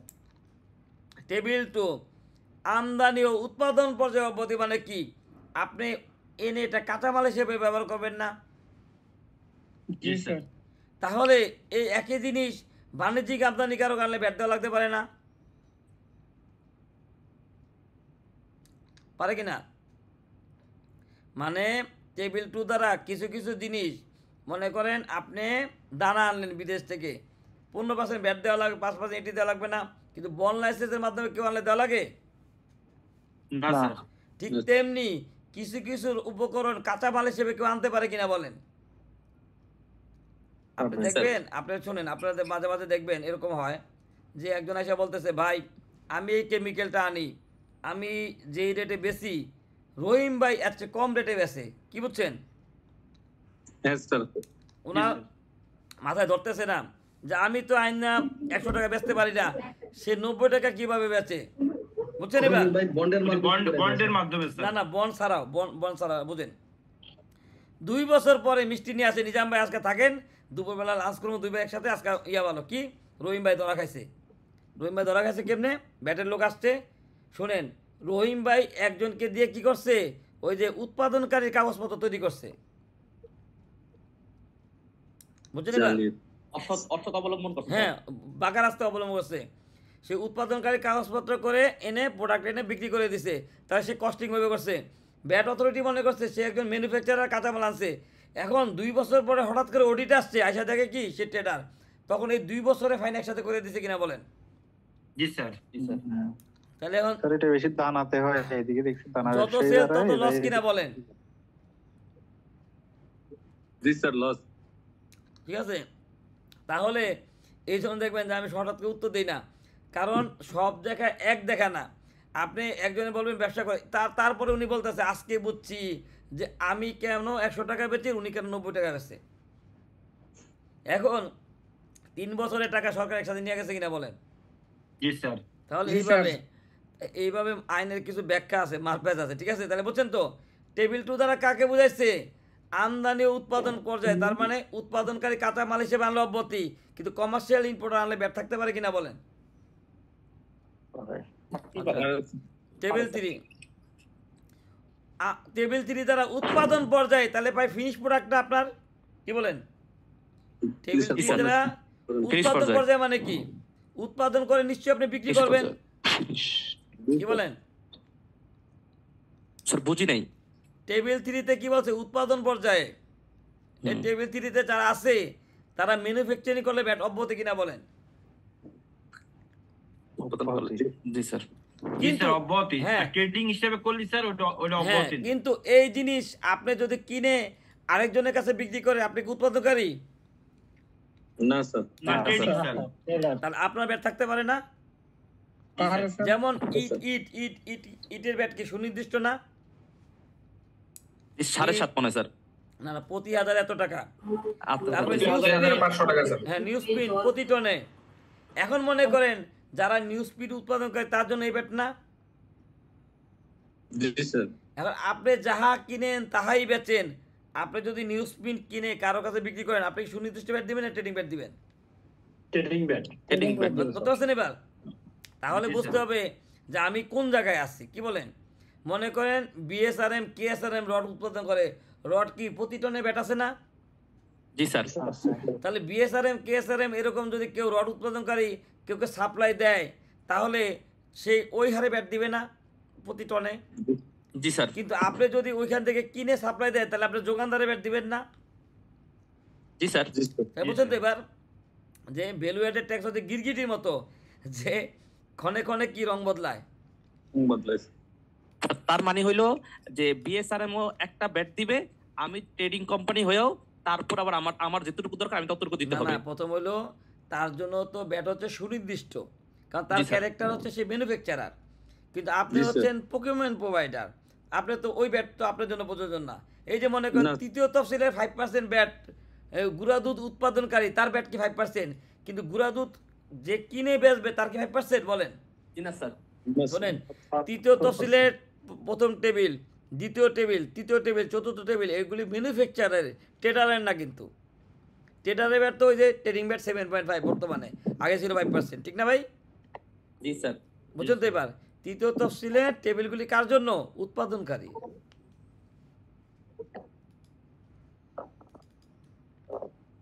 আচ্ছা দেখেন, টেবিল 4 সেবা সমূহ কি বলছে? টেবিল 4-এর কালকে একবার বলছিল না যে যোগানদার হিসেবে কিছু সেবা অব্যাহতি আজকে দেখাবো। টেবিল 4-এর কি সেবা সমূহ। টেবিল 5 ব্যবসায়ী। তাহলে এইভাবে সরকার জায়গায় জায়গায় অব্যাহতি দিচ্ছে কিনা বলেন? জি স্যার। এখন একজন কমার্শিয়াল ইম্পোর্টারে যদি আমরা পাই আমদানি পর্যায়ে অব্যাহতি, আবার ব্যবসায়ী পর্যায়ে অব্যাহতি, তাহলে 2 জায়গায় অব্যাহতি না? জি বুঝতে স্যার। পারছেন? তাহলে কয় জায়গায় চেক করতে হবে? কেনার সময় ব্যাট আছে কিনা, বেচার সময় আছে কিনা, দেখেন ধরতে পারছেন কিনা? স্যার দুই ক্ষেত্রেই আছে। না না, আপনি চেক করবেন কয় জায়গায়? 2 জায়গায়। কেনার ব্যাট আছে কিনা, আর এটা কি বেচার শোনেন, আমাদের দেশে ব্যাটের সাররা তো মনে করেন ওই কিছু কিছু জিনিস খেয়াল করেন, রেভিনিউ অনেক বাইরে যায়। ওনারা শুধু সেলস ব্যাট চেক করে, পার্চেস ব্যাট কোনো চেক করে? জি না না স্যার। স্যার। ওনারা খালি বলে ট্রেজারি দেন, ট্রেজারি দেন। ভাই ট্রেজারি না দেখে উনি সেলসে এমন দেখলেই তো ট্রেজারি অটোমেটিক বাইরে যায়, কি বলেন? তাহলে ওনাদের দোষ দেওয়ার লাভ নাই। আপনাদের বলেন বাংলাদেশে 90% লোকের, 90% কি 98% লোকের অ্যাকাউন্টস আর সিএ রিপোর্ট মিলবে? ব্যাটের 9.1 আর ওডি রিপোর্ট মিলবে? না স্যার। না স্যার। তাহলে আপনাদের রিটার্নই তো কি এখনো কিছুটা কাজ বাকি গ্যাপলা আছে, আছে। কি বলেন? গাফলা আছে। সুন্দর ভাষায় বলি আর কি। তাহলে বাংলাদেশে ব্যাটের 10% প্র্যাকটিসও রিয়েল হইতেছে না এখনো, কিছু বুঝছেন? কেউ ওইভাবে নিয়েন না, সরি টু সে। বাংলাদেশে প্রচুর কাজ করার সুযোগ আছে, এই জন্য আপনারা শিখেন, প্রশিক্ষণ নেন, বিশাল কাজ করার অনেক সুযোগ আছে, খালি কাজ আর কাজ।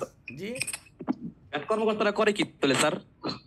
শোনেন, পুরুষত্ব আমি বলি, আপনি যদি সই শুদ্ধ হয়ে যান, আপনি কি নিজস্ব দিবেন? স্যার প্রকাশ এগুলো বলা যাবে না, যা বলছি বুঝে নেন। আপনি বলছি, যদি বলছি। সই শুদ্ধ হয়ে যান, আপনি কি নিজস্ব দিবেন? ঠিক আছে স্যার, আর বলবো না কিছু। ঠিক আছে, আচ্ছা দেখ 5 পর্যন্ত বলে ফেলাইলাম। তাহলে 1 থেকে 5, টেবিল 1, এই টেবিল 1-এর আমদানিকারক ব্যাট দিবে কিনা বলেন? আমদানি সময় কি নাই? এক নাই। ব্যাট নাই স্যার, অব্যাহতি আছে। হ্যাঁ, আমদানির সময় অব্যাহতি। এটা কি দ্বারা অব্যাহতি ভাই? এসআরও দ্বারা অব্যাহতি না? জি স্যার। জি স্যার। খেয়াল রাখবেন, এটা কি কন্ডিশন থাকতে পারে? প্রথম তফসিল তো মনে করে শোনেন, প্রথম তফসিল অব্যাহতি মানে কি? তফসিলদার অব্যাহতি, আপনি নিবন্ধন না নিলেও সমস্যা নাই, ঠিক আছে, অব্যাহতি। জি স্যার। কিন্তু এসআরও দ্বারা অব্যাহতি হলে লাস্টে দেখতে হবে কোনো কন্ডিশন দেওয়া আছে কিনা। তাহলে এই টেবিল 1-এ অব্যাহতি। টেবিল 2 কি বলা আছে?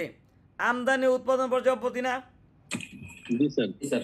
তাহলে এগুলি দেখেন, সকল প্রকার চাউল, বাংলাদেশে যত প্রকার চাল, আপনি যদি ধান ইম্পোর্ট করে চাল উৎপাদন করে ব্যাট আছে? না স্যার। না স্যার। দেখেন এই যে গম থেকে যদি ময়দা উৎপাদন করে ব্যাট আছে, 25 কেজি 2.5 কেজি পর্যন্ত ব্যাট নাই, 2.5 কেজির উপরে হলে ব্যাট নাই, ঠিক না ভাই? জি এখন স্যার। এইবার যদি বাজেটে এটা উঠে দেয়, তাহলে 2.5 কেজি পর্যন্ত ব্যাট এসে পড়বে না? বাজেটে যদি এই লাইনটা উঠে দেয়, কি বলেন? জি স্যার। এইভাবে। তারপরে দেখেন,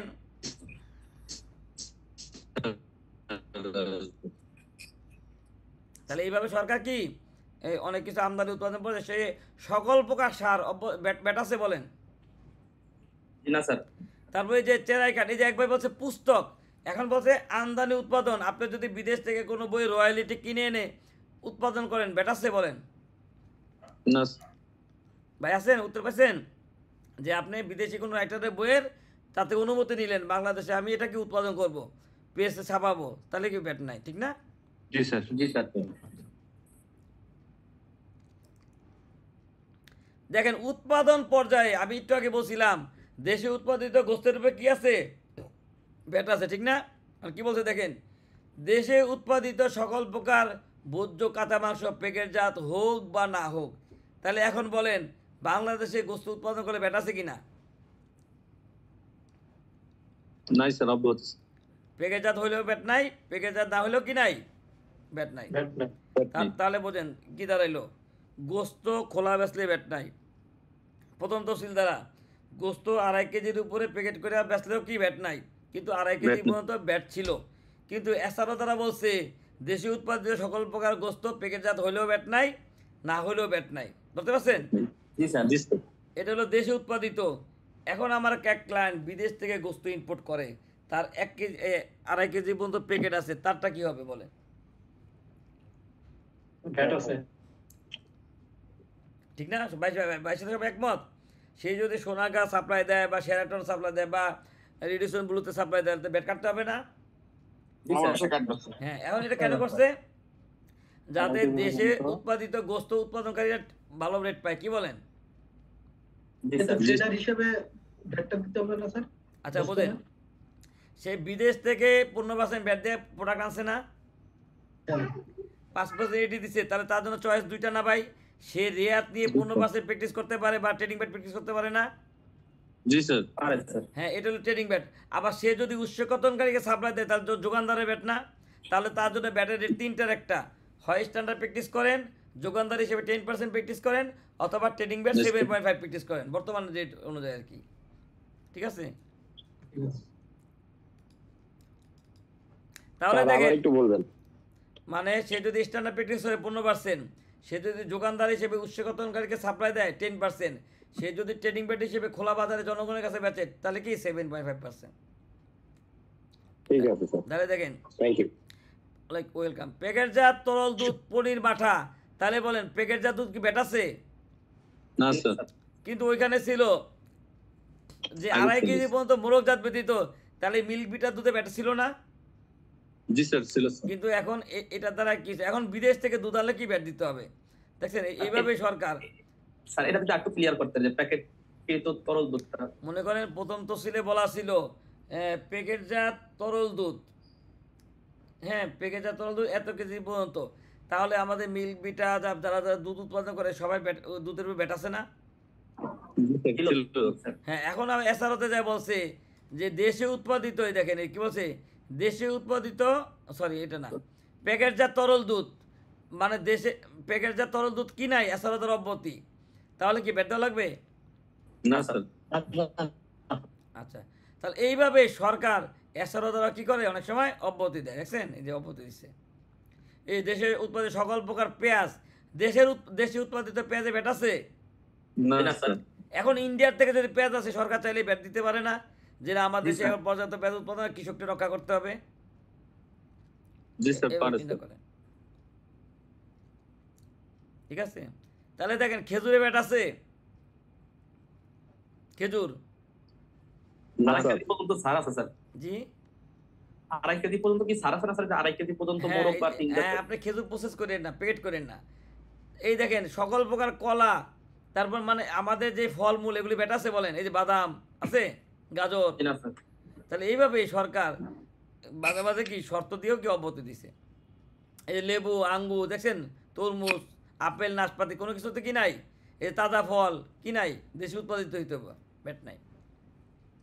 দেশে উৎপাদিত সকল প্রকার মরিচ, কিন্তু কি করা যাবে না, ওই প্যাকেটকৃত হইলেও ব্যাট নাই, কিন্তু প্রসেস করা যাবে না। এই যে চালে ব্যাট আছে বলে, সকল প্রকার চাউল ব্যাট আছে? না স্যার। তাহলে সরিষা তেলে ব্যাট আছে বলেন? নাই স্যার। তারপরে যে রাইস ব্র্যান্ড অয়েলে ব্যাট আছে? না স্যার। সানফ্লাওয়ার অয়েল, চিনিতে ব্যাট আছে বলেন? না স্যার। তাহলে মুড়ি, তাহলে এখানে লেখা আছে দেখেন 150 টাকা মূল্যমান পর্যন্ত পাউরুটি বা বনরুটি, তাহলে 100-150 টাকা পর্যন্ত বনরুটিকে অব্যাহতি না? জি স্যার। জি স্যার। 150 টাকার উপরে 200 টাকার মতো বিস্কুট অব্যাহতি না? জি জি স্যার। স্যার। 300 টাকার মতো পাটিকে অব্যাহতি। তাহলে কোনো বেকারি আলা যদি এসে বলে ভাই আমার ব্যাটে খাতা মতো করে দেন, তাহলে বলবেন না কোন কোন বিস্কুট 200 টাকার নিচে, কোন কোন কেক 300 টাকার নিচে, কোন কোন জি স্যার। কেক 150 টাকা, এগুলি ব্যাট নাই, বাকিগুলি ব্যাট দিবেন। জি স্যার। জি স্যার। তাহলে এইভাবে ব্রেন খাটাইতে হবে, বুঝছেন? সকল ধরনের লবণ ব্যাট আছে? না না স্যার। স্যার। কয়দিন আগে আমার এক ভাই আসছিল আর কি, আশা বলতে আছে কোন অফিস থেকে নাকি বলছে ওনারা ওই যে গার্মেন্টস তো সম্ভবত ডাইং না কি করতে যায় লবণ ইউজ করতে হয়, বলতে ব্যাট অফিস থেকে ব্যাট দাবি করছে। আমি বলছি কি রেফারেন্সটা দেখান যে আপনার যে কি ব্যাট দেওয়া লাগবে না, কি বলেন? জি স্যার। মনে করেন আপনি যদি উৎপাদন, এটা আমরা উৎপাদনকারী ইয়েতে আছি না, এটা কিসে আছি বলেন? না না, আমরা কিসে আছি বলেন? কিসে আছি? এসআরও আরে এটা না, উৎপাদন পর্যায়ে আছি, কিসে আছি? উৎপাদন পর্যায়ে আছে। জি স্যার। তাহলে আপনি যদি উৎপাদনকারী থেকে লবণ কিনেন ব্যাট দেওয়া লাগবে? না এটা বলছি। তাহলে এইভাবে চালের গুঁড়া সরকার কি করছে, বিভিন্ন জায়গায় অব্যাহতি দিচ্ছে। দেখেন, দেখছেন এখানে অব্যাহতি দিচ্ছে। তাহলে এইভাবে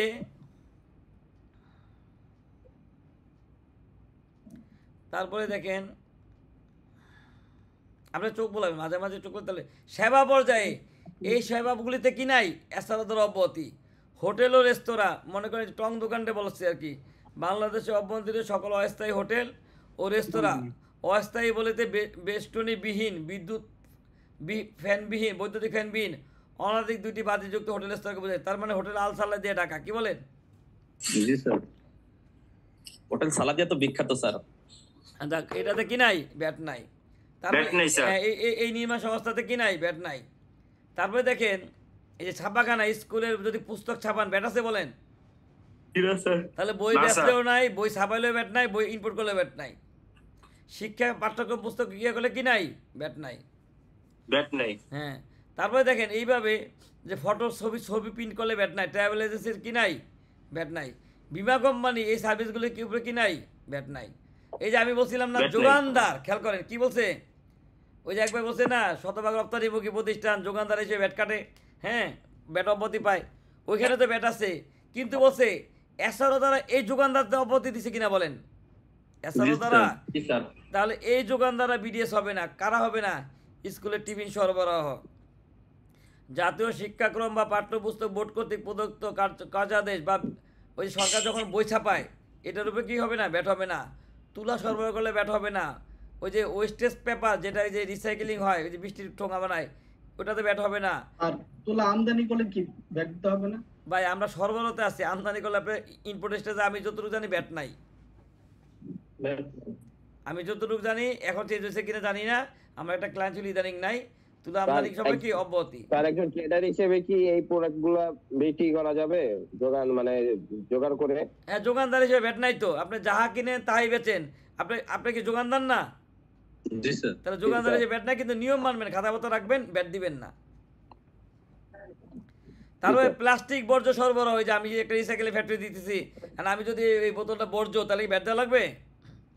না স্যার। তাহলে এইভাবে স্টিল মিলের এই যে স্ক্রাপ, পাটজাত পণ্য, পুরাতন ব্যাটারির পণ্য, অ্যালুমিনিয়াম, ওই যে স্ক্রাপ, ওই যে আমরা পাতিলারি বিক্রি করে দেই, তাহলে বলেন এইগুলি যোগানদার হিসেবে ব্যাট আছে কিনা?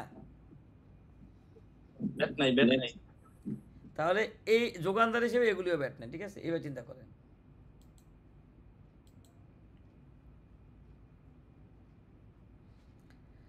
আচ্ছা, তারপরে দেখেন ভূমি বিক্রিকারী ব্যাট নাই, ঠিক আছে?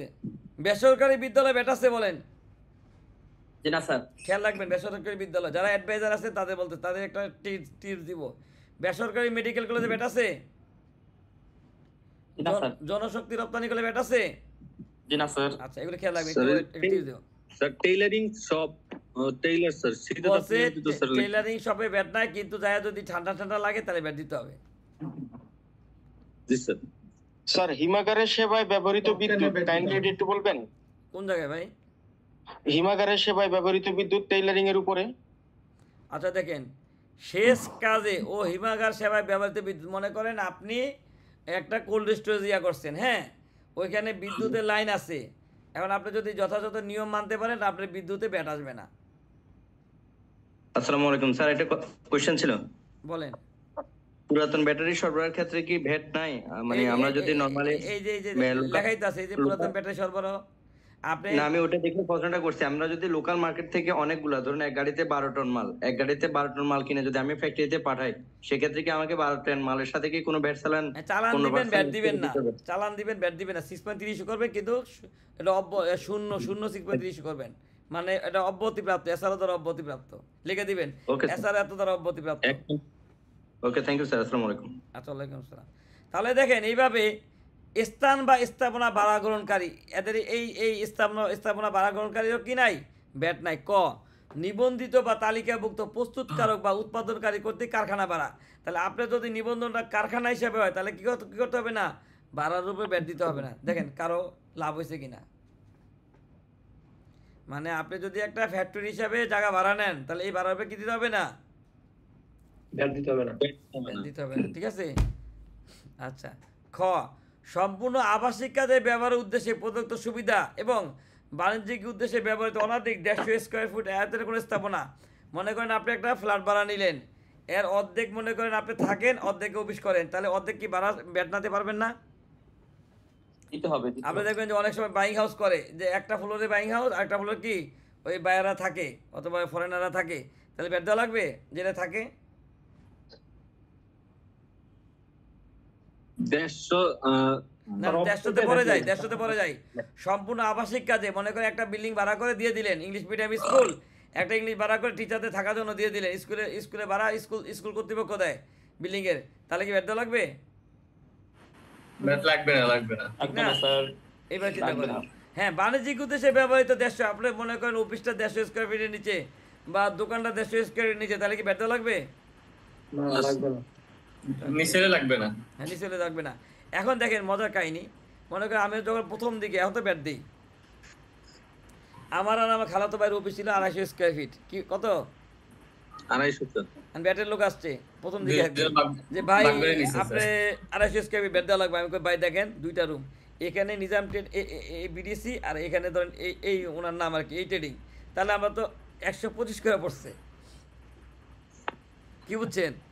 দিচ্ছেন স্যার ধরা খাওয়া করে। না ধরা খাওয়াটা তো আইন। এখন আপনি বোঝেন, আপনার গ্রুপ অফ কোম্পানি, আপনার অফিস আয়তন হলো 1000 স্কোয়ার ফিট, আপনার যদি ট্রেড লাইসেন্স থাকে 9টা, তাহলে ব্যাট দিবেন? না স্যার। এটা হলো আপনি কিডনি ইউজ করেন, কি বলেন, ডিটটা ওইভাবে ইয়া করে নেন, ঠিক আছে? তারপরে দেখবে, শোনেন আমি বলি, সব সময় ওই টেকনিক, মানে অনেক সময় দেখবেন কি যে 10,000 টাকার একটা কর্মকর্তা রেখে 50 লাখ টাকা আইন অনুযায়ী সেভ করা যায় না ভাই? করা যায় স্যার। আপনারা যারা ট্যাক্সের কাজ করেন, আপনাদের সব ক্লায়েন্টরা এই বিল অফ এন্ট্রিগুলি দেয় ট্যাক্স ফাইলে, অথচ উনি দেখালে ওনার অনেক টাকা সেভ হইতো না? অবশ্যই স্যার। তাহলে এরকম অনেক কাহিনী আছে। আমাদের ট্যাক্স পেরা কি করে, 5,000 টাকা সেভ করার জন্য আমাদের কি 2 লাখ টাকা ক্ষতি করে ফেলায় না? জি স্যার। মানে সে দোকানে যায়, একজন আমাকে বলে ভাই মাঝে মাঝে ইয়া হয়, সবার সাথে আমি ইয়া করি না, যে দোকানে গেছে, হ্যাঁ বলে ভাই দোকানে যায় 500 টাকা দিয়ে ব্যাটারি রিটার্ন দিয়ে দিই। তাহলে ভাই 500 টাকার ব্যাটারি রিটার্ন কেমন হবে বলেন? 500 টাকার মতোই হবে স্যার। 500 টাকার মতো হবে না? ওই যে জি স্যার। আমার নতুন একটা ক্লায়েন্ট আসছে, ওই কাজ দিছে, আমাকে বলছে ভাই বিল অফ এন্ট্রি 2টা আছে, রিসিপ্ট দেখান। আমি খুললে দেখি কি রিটার্ন দিয়ে দিছে। তাহলে আমি বলি ভাই রিটার্ন তো দিয়ে দিছে। পরে বলছে আরে ভাই দোকানদারের দেওয়া আছে, সে মনে দিয়ে দিছে। 500 টাকা রিটার্ন তো সে ওই লিস্ট ধরে ওপেন করে আর দিয়ে দেয়, ঠিক আছে? তারপরে লাস্টে কি হয়েছে, ওই বলছে যে দিও না, এই মাসেও কি সে রিটার্ন দিয়ে দিছে, বুঝছেন? এবার তাহলে এবার বোঝেন, যেমন গুড় তেমন মিষ্টি। এই যে যারা যে অ্যাডভোকেট আছে, লেখাপড়া করছে, তাদের কি বিদ্যার দাম আছে? এই যে আপনারা ট্রেনিং করতেছেন, যারা অ্যাডভাইজার আছেন, তাদের এই ইনভেস্টমেন্ট, এটা বিনিয়োগ না? যারা জবের জন্য শিখতেছেন, তারা এটাকে ইনভেস্ট করতেছেন 36 ঘন্টা। তাহলে 36 ঘন্টা ইয়ে করে যদি 1000 টাকা বেতন ইনক্রিমেন্ট না হয়, তাহলে কি অন্তত আর কি, মানে জাস্ট ইয়া বললাম, তাহলে কি মূল্য আছে বলেন? তাহলে এগুলি কোম্পানি কর্মকর্তারা বোঝে না, বুঝছেন? এই যে সমস্যা। স্যার ওই যে দেখবেন লেখে বিক্রি করে 20 টাকায় দাউদ থেকে মুক্তি, ওই বিভিন্ন যদি এতই ভালো হইতো তো স্যার ডাক্তার বা চিকিৎসা বিজ্ঞান তো উন্নত হইতো না। সেটা তো আমার এক ফ্রেন্ড কিনেছিল, কিনে পরে চামড়ায় পুড়ে গেছে, সালফিউরিক অ্যাসিড ছিল, বুঝছেন? ঘটনা স্যার এরকম হইছে আর কি, 500 টাকার জিনিস 500 টাকায়। ঠিক আছে, আচ্ছা যাক, নিয়েন না। তাহলে গেল। দেখেন তথ্য প্রযুক্তি নির্ভর সেবা। আপনার কোম্পানির বিনিময় যদি লেখা থাকে, আপনি কি তথ্য প্রযুক্তি নির্ভর সেবায় নিবন্ধিত, আপনি মুশফিকের আগে 43 এই এসআরওতে গিয়ে তথ্য প্রযুক্তি নির্ভর সেবার সংজ্ঞাটা দেখে আসবেন, ঠিক আছে? অনেকে আবার ইন্টারনেট থেকে তথ্য প্রযুক্তি নির্ভর সেবা বলে, ওইটা কিন্তু না। আপনারা এই যে মুশফিকের আগে 43 লেখা আছে, ওইখানে যা কি করবেন, তথ্য প্রযুক্তি নির্ভর সেবার সংজ্ঞাটা দেখে আসবেন, ঠিক আছে? আচ্ছা, বসে এই তথ্য প্রযুক্তি নির্ভর সেবা কোনো আইটি কোম্পানি যদি তার বিনের মধ্যে লেখা থাকে সে কি তথ্য প্রযুক্তি নির্ভর সেবা, তাহলে তার কি কি কি দিতে হবে না? ভাড়ার উপরে ভ্যাট দেওয়া লাগবে না। নারী উদ্যোক্তা কর্তৃক পরিচালিত ব্যবসার শোরুম। কোনো নারী যদি কোনো ব্যবসা পরিচালনা করে, হ্যাঁ, এই নারী উদ্যোগ, যেমন যে বুটিকের দোকান, তারপর অন্যান্য যেটা নারী উদ্যোক্তা পরিচালিত হয়েছে, ওইখানে কী করতে হবে না? ভাড়ার উপরে ভ্যাট দিতে হবে না। তাহলে দেখেন এই ক থেকে এই গ পর্যন্ত এই 4 জনকে কি অফিস ভাড়ার উপরে বা গোডাউন ভাড়ার উপরে ভ্যাট দেওয়া লাগবে না। দেখেন পাইছেন কিনা? পাইছেন? জি স্যার। আচ্ছা, তাহলে এইভাবে সরকার আরও সুবিধা দিচ্ছে। ব্যবসায়ী পর্যায়ে ভ্যাট, এই ব্যবসায়ীদের কি করতে হবে না? দেখেন কি করতে হবে না? ভ্যাট দিতে হবে না। তাহলে দেখেন তাজা ফল বিক্রেতাকে ভ্যাট দেয়? না। তারপরে আপনি চাল কিনেন, চাল বিক্রেতাকে ভ্যাট দেয়? জি না স্যার। তাহলে দেখছেন ওই যে আগে ছিল কেনার সময় ভ্যাট, এখন এটা কি বেচার সময় ভ্যাট। চিনি বিক্রেতা ভ্যাট দিবে? জি না স্যার। মুড়ি বিক্রেতা দিবে? তাহলে এইভাবে সরকার আমাদের দৈনন্দিন জীবন অনেক কিছু কি অব্যাহতি দিয়ে দিচ্ছে, দেখছেন? এইভাবে অব্যাহতি। সার কিনলে ভ্যাট নাই, দেখছেন? ভ্যাট নাই। পাটজাত পণ্য কিনলে কি নাই? ভ্যাট নাই। তাহলে এইভাবে সরকার কি অনেক কিছু কি ভ্যাট দিয়ে দিছে। এখন দেখেন লাস্টে কি বলাছে 2, এই যে এসআরও দ্বারা অব্যাহতি দিছে, নিশ্চয়ই কোনো শর্ত দেওয়া থাকে। কি থাকে? কন্ডিশন দেওয়া থাকে। শর্ত দেওয়া আছে, কি বলছে দেখেন, এই যে বলছে কাস্টমস, আচ্ছা, এর মাধ্যমে রেয়াতি সুবিধা ভোগকারী প্রতিষ্ঠান উক্ত প্রজ্ঞাপনের শর্ত প্রতিপালন সাপেক্ষে উৎপাদন ও ব্যবসায়ী পর্যায়ে সরবরাহের ক্ষেত্রে মূসক অব্যাহতি প্রাপ্ত হবে। তাহলে বলছে এই যে উপরে অব্যাহতি দেওয়া আছে, এটা পাইতে হলে কি করতে হবে? আপনাকে শর্ত পালন করতে হবে, ঠিক আছে? শর্তগুলি কি দেখেন, এই প্রজ্ঞাপনের উদ্দেশ্য পূরণ করবে সংশ্লিষ্ট আমদানিকারক মানে ইম্পোর্টার, উৎপাদনকারী ও সেবা প্রদানকারী প্রতিষ্ঠানকে মূল্য সংযোগ কর সম্পদ শুল্ক আইন 2012 এর ধারা 51, 53, 54, 64, 107 উল্লিখিত মূল্য সংযোগ কর ও কর সংক্রান্ত হিসাব রক্ষণ, কর চালানপত্র ও দাখিলপত্রে যাবতীয় আনুষ্ঠানিকতা প্রতিপালন করিতে হইবে। তাহলে কি বুঝাইলো? এই পণ্য বেচার সময় আপনি 6.3 ইস্যু করবেন, আপনি মাস শেষে রিটার্ন জমা দিবেন, আপনি ক্রয় বিক্রয় হিসাব রেডি করবেন। আমি মানে সহজে বলে দিলাম। তাহলে এই শর্তগুলি যদি না মানেন, আপনি এই অব্যাহতি সুবিধা নেন, তাহলে হঠাৎ করে ব্যাটের লোক এসে যদি বলে ব্যাটের স্যাররা যে ভাই আপনি তো এগুলি মানেন না, আপনার অব্যাহতি আমরা ক্যান্সেল করে দিলাম, করতে পারে কিনা বলেন? আজকে থেকে 2-3 বছর আগে এরকম অব্যাহতি যারা নিয়েছিল তাদের খাতাপত্র নিয়ে কি অডিট হয়েছিল, আপনারা যা যদি কেউ থাকেন স্মরণ করে দেখেন। ঠিক আছে, তাহলে এই এছাড়া সুবিধা হলে রেজিস্টারগুলি রাখা উচিত কিনা, যেটা আমরা নেক্সট ক্লাস আলোচনা করব। ব্যাটের খাতাপত্র কী কী রাখবেন, বুঝতে পারছেন? জি স্যার। আচ্ছা, এখন মনে করেন আপনি রাখলেন না, কথার কথা। আর এছাড়াও যে অব্যাহতি পণ্যগুলো যদি স্যার ভ্যাট চালান না পাওয়া যায়, হ্যাঁ, রেজিস্টার যদি না পাওয়া যায় ব্যাট দেওয়া লাগবে। তারপরে দেখেন 4 কি বলছে, দেখেন অব্যাহতিপ্রাপ্ত পণ্য সেবা স্যার অনুচ্ছেদ 2টা একটু একটু একটু বুঝলাম না স্যার। এটা বলছে এই যে এসআরও সুবিধা, এই যে অব্যাহতি সুবিধা, এইটা পাইতে হইলে কি করতে হবে? এই যে এই প্রকার উৎপাদন ও ব্যবসায়িক পর্যায়ে সরবরাহের ক্ষেত্রে পোষক অব্যাহতি প্রাপ্ত হইবে। হ্যাঁ, কি বলছে? শর্ত কি বলছে? শর্ত প্রতিপালন কি বলছে ভাই? শর্তগুলি কি?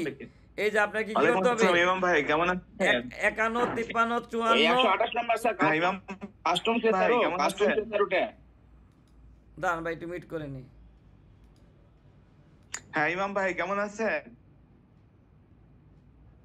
সরি ভাই, বলেন এবার। শোনেন আমি বলি, বুঝছি। বলছে এই এসআরও জারির তারিখ, প্রজ্ঞাপন এসআরও নং 128 আইন।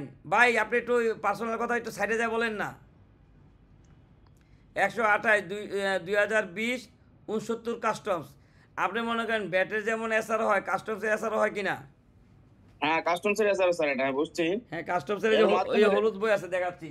এই হলুদ বই কাস্টমসের এসআরও রেফারেন্স দিচ্ছে যে ওই এসআরওর মাধ্যমে তো সুবিধাটা দিচ্ছে। এই ইম্পোর্টের সুবিধা করতে গিয়ে দেয়, এই যে এসআরও এই বই অনুযায়ী। হ্যাঁ, এই যে বই দেখেন, এই বই, ঠিক আছে। এখন ওই রেফারেন্সটা উল্লেখ করছে, এই রেফারেন্স অনুযায়ী তো আপনি ইম্পোর্টের অব্যাহতি পাইছেন। আর ব্যাটের অব্যাহতি এখানে বলা আছে যে এই অব্যাহতি সুবিধা পাইতে হলে আপনাকে এই কন্ডিশনগুলি মানতে হবে। ভাই আমি কিন্তু তাহলে আজকে শেষ করতে পারবো না, একটু তাড়াতাড়ি আগাই। হ্যাঁ, 10টা 7 বাজে, ঠিক আছে। তাহলে এইভাবে এই সুবিধা যদি না মানেন, ধারা 85 অনুযায়ী সরকার কি করতে পারে? আপনাকে ফাইন করতে পারে। ধারা 85 আজকে দেখাবো না, ওইখানে বলা আছে আপনার রেয়াত অব্যাহতিতে ক্যান্সেল হবে, সমপরিমাণ সর্বনিম্ন অর্ধেক, সর্বোচ্চ সর্বপরিমাণ কি সরকার ফাইন করতে পারবে।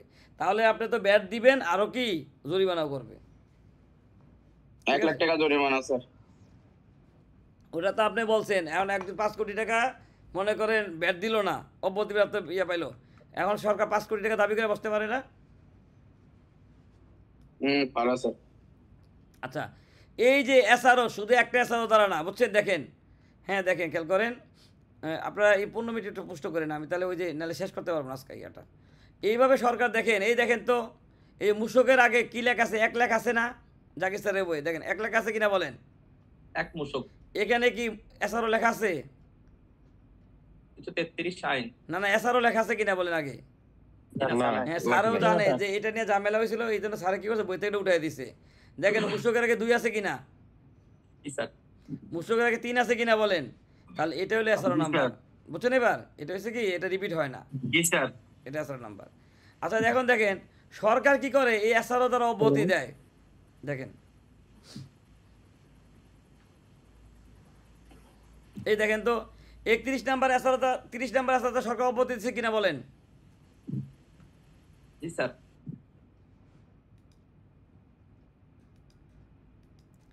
দেখেন 30 নাম্বার এসআরও দ্বারা সরকার কি করছে, অব্যাহতি দিছে না? তারপরে দেখেন 31 নাম্বার এসআরও দ্বারা অব্যাহতি দিছে কিনা বলেন। তারপরে দেখেন 32 নাম্বার এসআরও দ্বারা অব্যাহতি। এইভাবে সরকার দেখছেন অনেক অব্যাহতি, দেখেন এই যে দেখছেন অব্যাহতি, এই অব্যাহতি।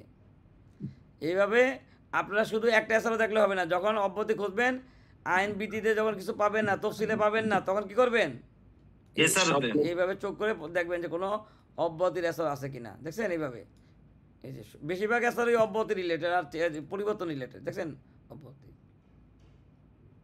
তাহলে এইভাবে এই যে দেখাবো, এগুলি দেখালে অনেক সময় লাগবে, আমি দেখাইলাম না। হ্যাঁ, এরকম প্রচুর কি অব্যাহতি আছে, শুধু এসআরও দ্বারা অব্যাহতি দেয় নাই সরকার। দেখেন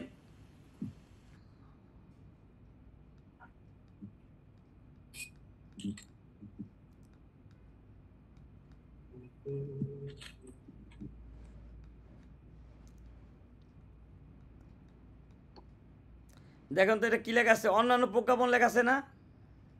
জি স্যার। হ্যাঁ, এগুলি দ্বারা দেখেন অব্যাহতি দেওয়া আছে, দেখছেন এই যে অব্যাহতি, দেখছেন অব্যাহতি, জি স্যার। এই যে অব্যাহতি,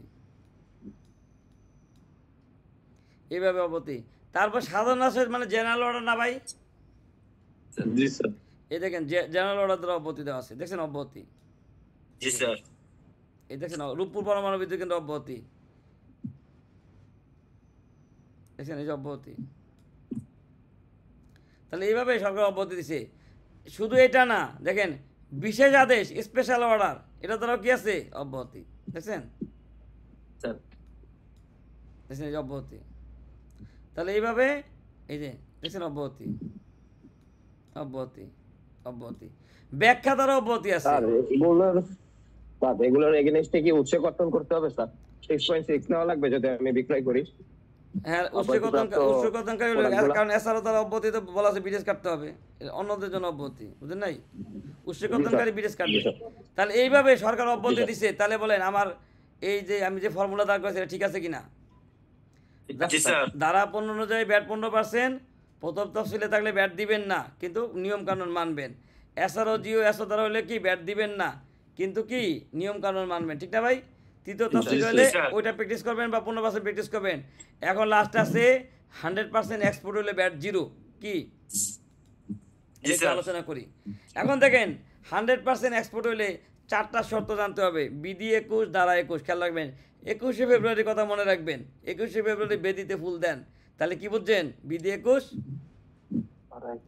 মনে রাখা, মনে থাকে না তো, মনে করেন মাঝে মাঝে হার্ড ডিস্ক তো হ্যাং করে। তাহলে বিধি 21 ধারা 21 রপ্তানি সংক্রান্ত ধারা, ঠিক আছে? তাহলে ওইখানে বলা আছে দেখেন যে পণ্য বা সেবা চূড়ান্ত গন্তব্যস্থল দেশের বাইরে চলে যাবে, ঠিক আছে? এটা হলো প্রথম শর্ত। ব্র্যাকেটে বলা আছে যদি ইপিজেড এর মধ্যে সাপ্লাই দেন, দেশের মধ্যে যদি রপ্তানি প্রক্রিয়া এলাকায় সাপ্লাই দেন, তাহলে দেশের বাইরে গেছে বলে গণ্য হবে। তৃতীয় হইলো আপনি ইন্টারন্যাশনাল টেন্ডারে, শোনেন, পদ্মা সেতুর কাজ করে যদি টাকা রেখে দেন তাহলে বিদেশ টাকা না সমতুল্য না ভাই?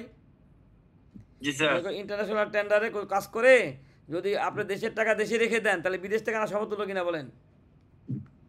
চায়না কোম্পানির সাথে বিট করে রেখে দিলেন, তাহলে এটাও কি দেশের বাইরে গেছে বলে গণ্য হবে। 2 নম্বর শর্ত হলো কি বৈধ ব্যাংকিং চ্যানেলে পেমেন্টটা আসতে হবে, মানে এলসি বা টিটির মাধ্যমে আসতে হবে। 3 নম্বর শর্ত হলো বৈদেশিক মুদ্রায় লেনদেন হতে হবে।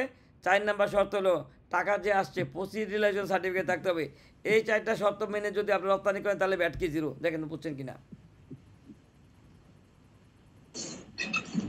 সার্টিফিকেটটা লাস্টেরটা বলুন স্যার। Proceed রিলাইজেশন certificate. এই যে খবর শোনেন না যে এই কোম্পানি বিদেশে রপ্তানি করছে, ডলার আসে নাই, মানি লন্ডারিং মামলা হইতেছে, খবরের মাধ্যমে শোনেন না? এরকম যে টাকা যে বাংলাদেশ ব্যাংকের মাধ্যমে আপনার ব্যাংকে আসছে এটা প্রমাণ দেখাইতে হবে, তাহলে রপ্তানি হবে। আপনি রপ্তানি করলেন পেমেন্ট পাইলেন না, তাহলে রপ্তানি হবে বলেন? দেশ উপকৃত হইতে হবে, এটা বোঝাইছে।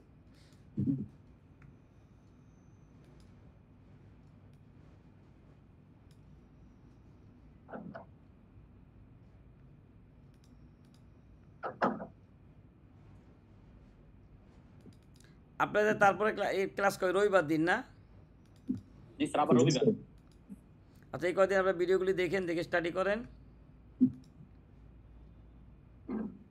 আপনার যে পিডিএফটা দেওয়া আছে সেখান থেকে যদি আমরা ফলো করি তাহলে কি কোনো সমস্যা হবে? কোনটা বই? জি স্যার, 1 2 3 আছে স্যার। ইনশাআল্লাহ সমস্যা হবে না।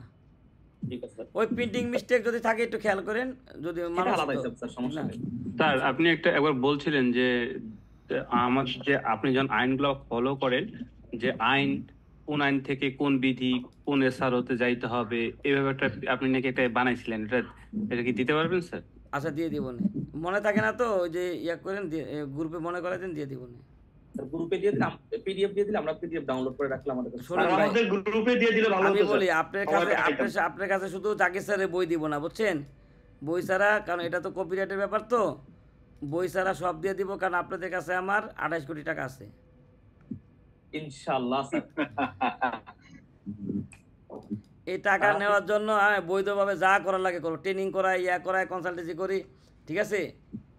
নোটবুক কিনা দেই, ডায়েরি কিনা দেই, যা করার লাগে করবো, টাকা আমি স্যার নিব। আপনি প্রচুর পরিমাণে ক্লায়েন্ট নেন, আমাদেরকে নিয়োগ দেন, হ্যাঁ, সময় দেন। এই যে আমি কি একা শোনেন, পৃথিবীর যুদ্ধ জয় কি একা করা যায় নাকি? ভাই ব্রাদার নিয়ে করবো না? আপনারা তো আমার ভাই ব্রাদার, কি বলেন? আমরা স্যার আপনি আমাদের শ্রদ্ধার, আমরা আপনার সিনিয়র স্যার। না, আমি তো বলছি যে আমি তো সবারই নিয়ে চলি, ঠিক আছে? আমি আমার 6000-এর টিম, কি মনে করেন? আমি চীনে যাই, মনে করেন টাকা শর্ট পড়ছে, আমার কয় ভাই টাকা পাঠিয়েছে জানেন আপনি? আয়সা তো দিয়ে দিছি, তাহলে এগুলি কোনো ব্যাপারই না। একজন চীনে টাকা নিয়ে গেছে।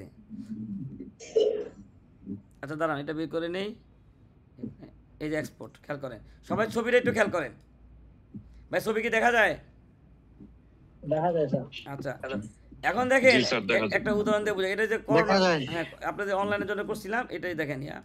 মনে করেন এবিসি একটা গার্মেন্টস, খেয়াল করেন, এবিসি কি একটা শতভাগ রপ্তানি, ফেসবুকে যারা আছেন তারা কালকে ভিডিও পেয়ে যাবেন। দেখেন এবিসি একটা শতভাগ রপ্তানিমুখী প্রতিষ্ঠান, আর XYZ বাংলাদেশের বাইরে অবস্থিত একটা আমদানিকারক, মানে ওই দেশের আমদানিকারক প্রতিষ্ঠান। তাহলে এই এবিসি যদি গার্মেন্টস পণ্য XYZ-এর কাছে পাঠিয়ে দেয় বাংলাদেশের বাইরে, চীনে বা আমেরিকায়, তাহলে বলেন পণ্য বা সেবা দেশের বাইরে চলে গেছে কিনা? চলে গেছে। আচ্ছা, এই XYZ যদি এলসি বা টিটির মাধ্যমে এবিসি পেমেন্ট দেয়, দেশের মধ্যে বৈদেশিক মুদ্রা বৈধ ব্যাংকিং চ্যানেল আসছে কিনা বলেন? এলসি বা ওই যে এক ভাই বলছেন না, ব্যাক টু ব্যাক, আজকে বুঝছেন এটা, যে এলসি বা টিটিতে যে টাকা পাঠায় বৈধ ব্যাংকিং চ্যানেল আসছে কিনা বলেন? এখন ওই এলসির মধ্যে লেখা আছে ইউএসডি, বা বাংলাদেশ ব্যাংক স্বীকৃতি দিছে, রুবেল হইতে পারে, ইন্ডিয়ান রুপি হইতে পারে, বাংলাদেশ ব্যাংক যেটাকে কি বৈদেশিক মুদ্রা হিসেবে স্বীকৃতি দেয়, এমন মুদ্রা হইলে কি তৃতীয় শত মানা হয় কিনা বলেন? এই যে নিচে লেখা আছে দেশের বাইরে চলে যাবে, এলসির মাধ্যমে আসবে, বৈদেশিক মুদ্রায় পেমেন্ট হইতে হবে। এই টাকা যে আসছে 6 মাস পরে ব্যাংক আপনাকে বললো হ্যাঁ আপনার অ্যাকাউন্টে টাকাটা আসছে, এই নেন আপনার প্রসিডিউরাল সার্টিফিকেট, টাকা আসছে, এটা প্রাপ্তি স্বীকার, তাহলে আপনি এটা রপ্তানিটা কমপ্লিট হলো কিনা বলেন? স্যার রপ্তানি হলো। তাহলে এই এবিসি XYZ কে যেটা রপ্তানি করছে এটা জিরো না ভাই? জি স্যার। এটা বোঝেন না এমন কি আছেন বলেন?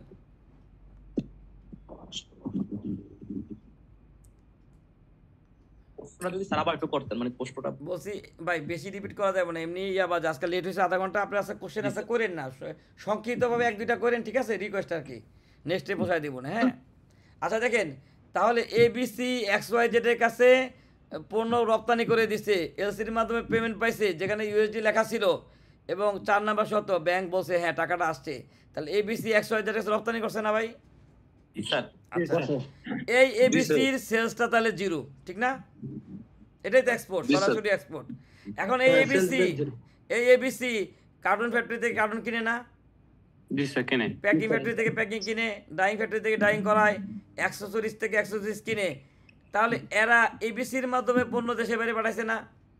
জি স্যার। তাহলে এবিসি যদি সরাসরি রপ্তানিকারক হয়, এই চারজন প্রচ্ছন্ন রপ্তানিকারক না? জি স্যার, প্রচ্ছন্ন ছায়া রপ্তানিকারক। রপ্তানিকারক।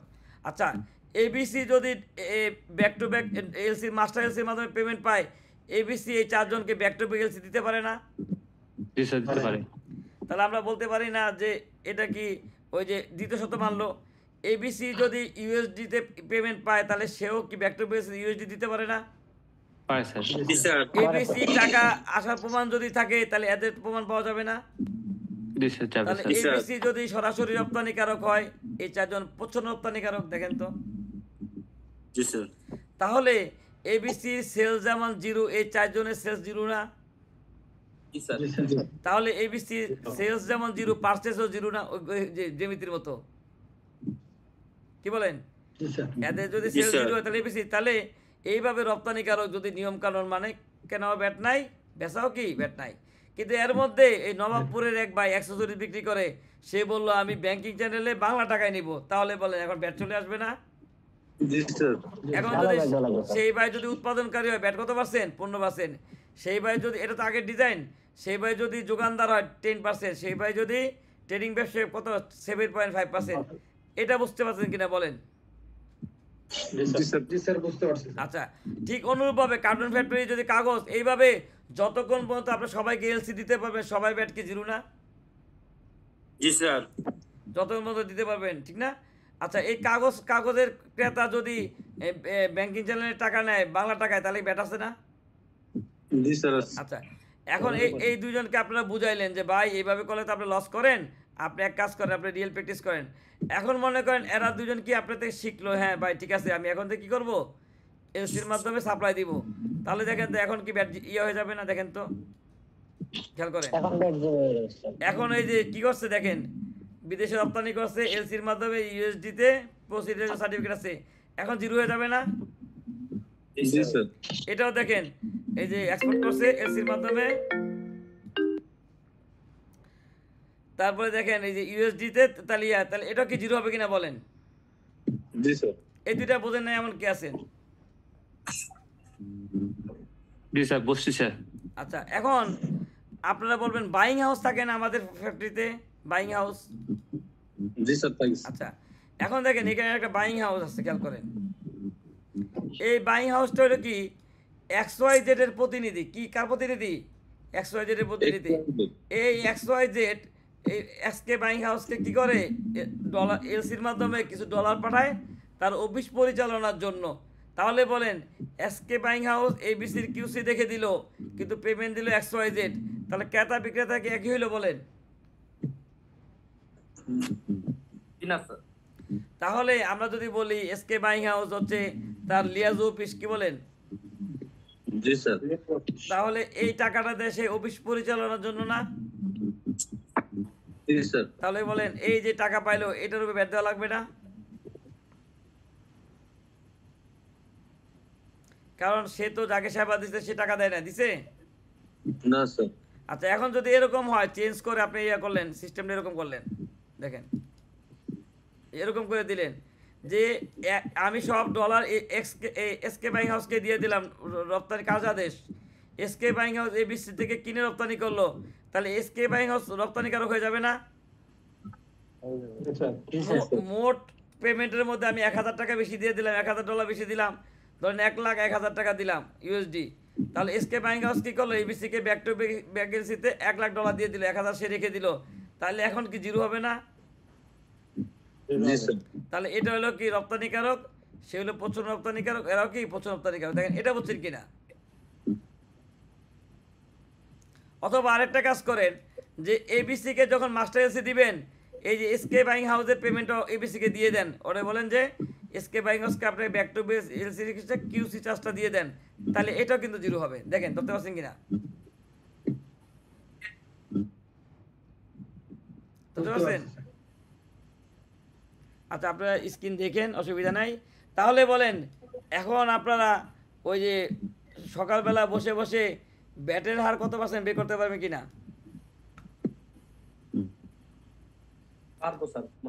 তাহলে এই ফর্মুলা ধারা 15 অনুযায়ী ব্যাট 15%, প্রথম তফসিলে থাকলে ব্যাট নাই, এসও জিও এসও দ্বারা হলে কি ব্যাট নাই, রপ্তানি করলে ব্যাট জিরো, তৃতীয় তফসিল থাকলে ওই হার প্র্যাকটিস করবেন অথবা কি 15% প্র্যাকটিস করবেন। এছাড়া যদি কেউ বলে যে ভাই এই জায়গায় ব্যাট এত, আপনি বলবেন ভাই অত কথা বুঝি না, রেফারেন্স দেখান। যদি রেফারেন্স না দেখাতে পারে তাহলে ব্যাট কত পারছেন ভাই? তাহলে আশা করি ব্যাটের হার আপনারা কি ধরতে পারছেন, কি বলেন? তাহলে আমরা প্রথম দিন জানলাম ভ্যালু অ্যাডেড ট্যাক্স কি, দ্বিতীয় দিন জানলাম ব্যাট নিয়ে কাজ করতে কি জিনিস জানা লাগে, আজকে আমরা জানলাম ব্যাটের হার কিভাবে বের করবেন। নেক্সট ক্লাসে আমরা রেজিস্টার নিয়ে আলোচনা করব, ব্যাটের কি কি খাতাপত্র রাখতে হয়, কি বলেন? আর একটা পরীক্ষা নিব আপনাদের, ওই যে একটা প্রশ্ন দিয়ে যে ব্যাটের হারটা কিভাবে বের করবেন। এখন 8 মিনিট আছে, আপনার কোশ্চেন আনসার কারেক্টে বলেন। স্যার আমার প্রশ্ন সবার আগে বলেন। আর আমার প্রশ্ন হলো স্যার এই যে যদি স্যার ট্যাক্সের ব্যাটের ক্লাসে শেষে স্যার আপনি আবার একটা আমাদের এই গ্রুপটা থাকা অবস্থায় যদি ট্যাক্সের একটা মানে মিনিমাম বেসিক ধারণা নিয়ে একটা ক্লাস করতেন স্যার, এটা ব্যাটের পরে না, ট্যাক্সের ক্লাস আমি করাই না, কারণ আমি এর আগে ট্যাক্সের ক্লাস 2 বার আয়োজন করতে গেছিলাম, দেখি আমার চেয়ে ছাত্র জ্ঞানী বেশি, পরে আমি ওই যে একবার ইমতিয়াজ দিয়ে ক্লাস করাইছি, আরেকবার রত্ন স্যারকে দিয়ে ক্লাস করাইছি, এতে ট্যাক্সের ক্লাস আমি আয়োজন করব না। বলে স্যার আপনার কোনো স্টুডেন্ট যদি আমরা যারা একদম নিউ আছে, ভাই আমি একটা কথা বলি, আমি নালে মাগনা করাই, ও কি মাগনা করবে? ওই যে স্যার আমরা 100 টাকা করে দিব। শোনেন, আমি নালে পাগল হইতে পারি, ওকে পাগল বলেন? না স্যার। বুঝছেন? এবার শোনেন, আমার নাহলে মহব্বত আছে, আপনাদের সাথে রিলেশন করি, নেটওয়ার্কিং করি, হ্যাঁ ইয়া করি, সবাই তো একরকম না ভাই। আচ্ছা স্যার, আমি স্যার একটা ঈদে ভাই, যে কোনো একটা শপিং মল থেকে হ্যাঁ। 3টা পাঞ্জাবি কিনছি। জি। কেনার সময় তারা আমাকে যে ভাউচারটা দিছে জি। সেখানে একটা উল্লেখ করছে, বাকি 2টা লিখে দিছে। জি। এটা কি স্যার ব্যাট পাখির উদ্দেশ্যে দিছে নাকি? ও ধরে নেন অনেকটা, এই যে আপনি তো বুদ্ধিমান মানুষ, বুদ্ধিমানের জন্য ইশারা কাফি। আমি তাকে আপনি বলছিলাম- জানেন, আমি বলি বসুন্ধরা সিটিতে আমি এক দোকান থেকে জুতা কিনছি, আমাকে ব্যাট চালানি দেয় নাই। বউ পোলাপাই নিয়ে গেছি, নামি কোম্পানি, নাম বলে একটা আমি চিনবেন, লাল রঙের লোগো, আর কিছু বললাম না, ঠিক আছে? বাকিরা বাদ দেন, আপনারা বললেন না কিছু। এখন কথা হলো যে আমার সাগরেতে ওই কোম্পানি চাকরি করে, আমার একজন স্টুডেন্ট ছিল, ওই কোম্পানি চলে গেছে। আমি বলছি যে এই কিছু স্যার আমার সব আউলা জলা, তাহলে বুঝছেন তো, আমি 10,000 টাকা 14,000 টাকা জুতা কিনছি, আমাকে ভাউচারটা বন্ধ দেয় নাই। স্যার এই যে স্যার আমরা যে দোকান থেকে আমি শার্টটা ক্রয় করছি বা পাঞ্জাবিটা ক্রয় করছি, সে যেখান থেকে আনছে সেখানেও ক্রয় বেট দেওয়া লাগছে, এবং আমার কাছে যে বিক্রি করতে, তাহলে আমাকেও মানে বিক্রয় বেটটা পরিশোধ করতে হচ্ছে। জি। সিস্টেমটা কিরকম নাকি স্যার? সিস্টেম তো এরকমই, কিন্তু কথা হলো যে আমাদের দেশে অনেক কিছু প্র্যাকটিস নাই, বুঝছেন? উচিত ছিল কি পণ্য বেচার সময় চালানটা দিয়ে দেওয়া, কারণ আপনি তো পণ্যের সাথে ব্যাটের মূল্য দিয়ে দিচ্ছেন। স্যার আমার একটা প্রশ্ন হলো, স্যার আমি যদি কোনো প্রতিষ্ঠানে জব করি, ভাই, স্যার এটা আপনার কোটার ব্যাপারে বাকিদের সুযোগ দিবেন না, আরেকদিন করেন। না স্যার, আমি তাকে ধরছিলাম, আমি তাকে না আমি বলছি আপনি তো সব কোশ্চেন করতেছেন, অন্যদের সুযোগ দেন। ভাই আজকে তো হয়ে গেছে, সামনের দিকে আমরা এটা নজর রাখবো আর কি। আচ্ছা ঠিক আছে, আমরা বাড়াই নাই। আচ্ছা ঠিক আছে, আপনি অন্যদের সুযোগ দেন, আজকে এমনি লেট হয়ে গেছে, ঠিক আছে? জি স্যার। বলছি আজকে একটা কোশ্চেন করছেন তো অন্যদের সুযোগ দেন, সেটা বলছি, বুঝেন নাই? আপনি প্রশ্ন উত্তর তো দিলাম, আপনি অন্য কেউ প্রশ্ন করেন। আচ্ছা আচ্ছা ঠিক আছে স্যার, ঠিক আছে। আচ্ছা আরেকদিন আবার করেন, 16 দিন 16টা করেন, অসুবিধা নাই। ইয়া মনিরুজ্জামান ভাই বলেন। জি। একটা পণ্যের সাথে যেমন 2,000 টাকা মূল্যের পণ্য, এটার ভিতরে ভ্যাট সহ আছে। জি। 2,000 টাকার ভিতরে। এখন এটার ভ্যাট যদি স্যার এরকম 7.5% হয়, জি, তাহলে আমি এটার ভ্যাট অ্যামাউন্টটা কিভাবে আমি তাহলে এক কাজ করেন, আপনি দেখেন ক্যালকুলেটর লিখবেন 2000 ভাগ 107.5 ইনটু 7.5, তাহলে ব্যাটটা বেড়ে যাবে। 2000 ভাগ স্যার আরেকবার আপনি 100 এর সাথে ব্যাটের হারটা যোগ করে দেন, 2000 ভাগ 107.5 ইনটু 7.5, 7.5 ইনটু 7.5। জি, 107.5 দিয়ে ভাগ দিবেন, আমি বলি 107.5 দিয়ে ভাগ দিবেন, 7.5 দিয়ে গুণ দিবেন, তাহলে ইনক্লুসিভ ব্যাটটা বের হয়ে যাবে। মূল টাকাতে ব্যাট বাদ দিলে বাকিটা ব্যাট ছাড়া ভ্যালু। বুঝতে পারছি স্যার। আমরা কি সামনে এই ধরনের ক্যালকুলেশনগুলো করব স্যার? আপনি তো প্র্যাকটিস শুরুই তো হয় নাই, আপনি তো মনে করেন পেঁয়াজ মরিচ কাটতে কাটতে তো দিতে চলে গেল, রান্না বান্না তো শুরু করি নাই। জি স্যার। স্যার ঠিক আছে, ঠিক আছে স্যার। শোনেন আপনি শোনেন, 18 দিন ক্লাস করার পরে আপনি খিদা বাড়বে, যে পাগল হয়ে যাবেন যে এরপরে কোর্স আর কি আছে, এরপরে কোর্স আর কি আছে, কারণ আপনি 18 দিন ক্লাস করার পরে বুঝবেন যে আপনি কিছুই জানেন না, একটু একটু জানছেন, ঠিক আছে? এটা তো কেবল স্যার আপনার ক্লাস তো কেবল শুরু হলো স্যার, এগুলা আমি কি বলছি, 3 মাস ক্লাস করার পরে আপনি খিদা বাড়বে, মানে এটা হচ্ছে চাইনিজ খাওয়ার আগে স্যুপ খাওয়ার মতো, তারপরে আপনি খিদা যারা বাড়বে। নতুন আছে, যারা ব্যাট সম্পর্কে নতুন আছে, এদের ক্ষুধা পুরোটাই বাড়া যাবে স্যার আপনার পুরো ক্লাস করলে। আমি তো সেটাই বলছি, ঠিক আছে? এমনি এমনি তো 36 ঘন্টা ক্লাস এমনি করাই যাচ্ছি না, মাথায় রাখেন। আচ্ছা ইয়া ভাই বলেন, ওই যে সুমন ভাই বলেন। স্যার নিবন্ধন কিন্তু প্রতিষ্ঠানের উপর কি স্যার স্বীকার কর্তন কাটা যায়? আচ্ছা প্রথম কথা হলো আপনার কোম্পানি কি লিমিটেড? জি স্যার লিমিটেড। হ্যাঁ, লিমিটেড কোম্পানি 43টা খাত আছে, সে নিবন্ধিত হোক আর যাই হোক, হ্যাঁ 43টা খাত আছে, চোখ বন্ধ করে সাপ্লাই বা বিডিএস কাটবেন, ঠিক আছে? যদি আপনার কোম্পানি সরকারি প্রতিষ্ঠান হয়, আছে না 5 রকম প্রতিষ্ঠান, সরকারি, আধা সরকারি, স্বায়ত্তশাসিত, লিমিটেড কোম্পানি, তারপর ব্যাংক, বিমা, আর্থিক প্রতিষ্ঠান, তারপর কি এনজিও, হ্যাঁ মাধ্যমিক তথ্য শিক্ষা প্রতিষ্ঠান, একটা হলো 10 কোটি টাকা টার্নওভার প্রতিষ্ঠান। এই প্রতিষ্ঠানের মধ্যে যদি পড়ে তাহলে 43টা খাত চোখ বন্ধ করে কাটবেন, এটা হলো উচ্চগত বিডিএস। আরেকটা হলো কেউ যদি চালান না দেয়, কমপ্লায়েন্স থাকার জন্য কাটবেন, এটা হলো প্রযোজ্য ব্যাট, এইভাবে বোঝেন, ঠিক আছে? আচ্ছা শাকিল ভাই বলেন। কেউ যদি 15% হারে ভ্যাট চালান দেয় স্যার, সেটা কি? আচ্ছা বলি 15% হারে সেবার খাতটা বলেন, 43টার মধ্যে কোনোটা দিছে না যোগানদার হিসেবে দিছে? যোগানদার হিসেবে স্যার। হ্যাঁ যোগানদারের এখানে বলা আছে, যোগানদার হিসেবে যদি স্ট্যান্ডার্ড রেটে চালান দেয় এবং সে যদি অনলাইনে রিটার্ন দেয়, প্রত্যয়নপত্র দেখাইতে পারে, তাহলে বিডিএস কাটবেন না। আপনি তাকে বলেন যে অনলাইনে রিটার্ন দেন, একটা প্রমাণ দেখান। আর যদি স্যার উৎপাদনকারী হিসেবে উৎপাদনকারী তো বিডিএস হবেই না, কারণ উৎপাদনকারী যোগানদার সংখ্যায় বলা আছে কি উৎপাদনকারী ব্যতীত উৎপাদনের পণ্যের তো বিডিএসই হয় না ভাই। পণ্যের কি বিডিএস আছে? বিডিএস কাজ করাবো আপনাদের, ওয়েট করেন। পণ্যের তো বিডিএসই হয় না, বিডিএস তো সেবা। শুনেন, বাংলাদেশে কোম্পানি যেমন কয় রকম, নিবন্ধিত, অনিবন্ধিত, অনিয়মকারী। তাহলে বিডিএস হয়েছে এরকম, একটা হলো প্রযোজ্য ব্যাট, একটা হলো কি উৎসেকর্তন। আর আমরা প্রযোজ্য ব্যাট উৎসেকর্তন পেশায় আসে, এটা কিছুই বানা ফেলাইছি। আপনি বোঝাই, উদাহরণ বোঝাই, মনে করেন অফিস ভাড়া, এটা কি বিডিএস এর খাত? এটা তো হলো প্রযোজ্য ব্যাট। বাড়িওয়ালা চালান দিলে টাকা দিয়ে দিতেন, বাড়িওয়ালা দেয় না দেখে আপনি কাটেন, এটাকে বিডিএস, সবাই এটাকে বিডিএস বলতেছে। স্টোর রেন্ট, এটাকে বিডিএস কি বলেন? এটা হলো প্রযোজ্য ব্যাটের উৎকৃষ্ট উদাহরণ। তার ইন্টারনেট সার্ভিস প্রোভাইডার, এটা কি বিডিএস? 43টার মধ্যে আছে কিনা দেখেন তো। না স্যার, নাই না, ইন্টারনেট তাহলে এবার বলছেন এই বাজারে কি চলতেছে আল্লাহ জানে। হ্যাঁ, সবাই প্রযোজ্য ব্যাটকে বিডিএস বলতেছে, বুঝছেন? এবার খাসির গোস্ত, বেড়ার গোস্ত সব মিশে গেছে, এই অবস্থা। 43টা সেবা জানলে তার সমস্যা হবে না স্যার। না না, 43টা সেবা হচ্ছে বিডিএস, আর বাকিটা হলো কি প্রযোজ্য ব্যাট। মানে এটা স্বাভাবিক, আপনি চালান দিলে টাকা দিয়ে দিতেন, চালান দেন কমপ্লেক্স থাকার জন্য কাটছেন। হ্যাঁ, চালান দেনই কাটবে, চালান দিলে তো দিলে টাকা দিয়ে দিবেন। ইন্টারনেট সার্ভিস প্রোভাইডার যথাযথ চালান দিচ্ছে, টাকা দিয়ে দিবেন, দেন আপনি কমপ্লেক্স থাকার জন্য কাটছেন। এটাকে বিডিএস বলা যাবে না, তো এটা তো বেজাল গোস্ত, এটা তো বেড়ার গোস্ত, বুঝছেন? এবার চিন্তা বেদাল, জি স্যার।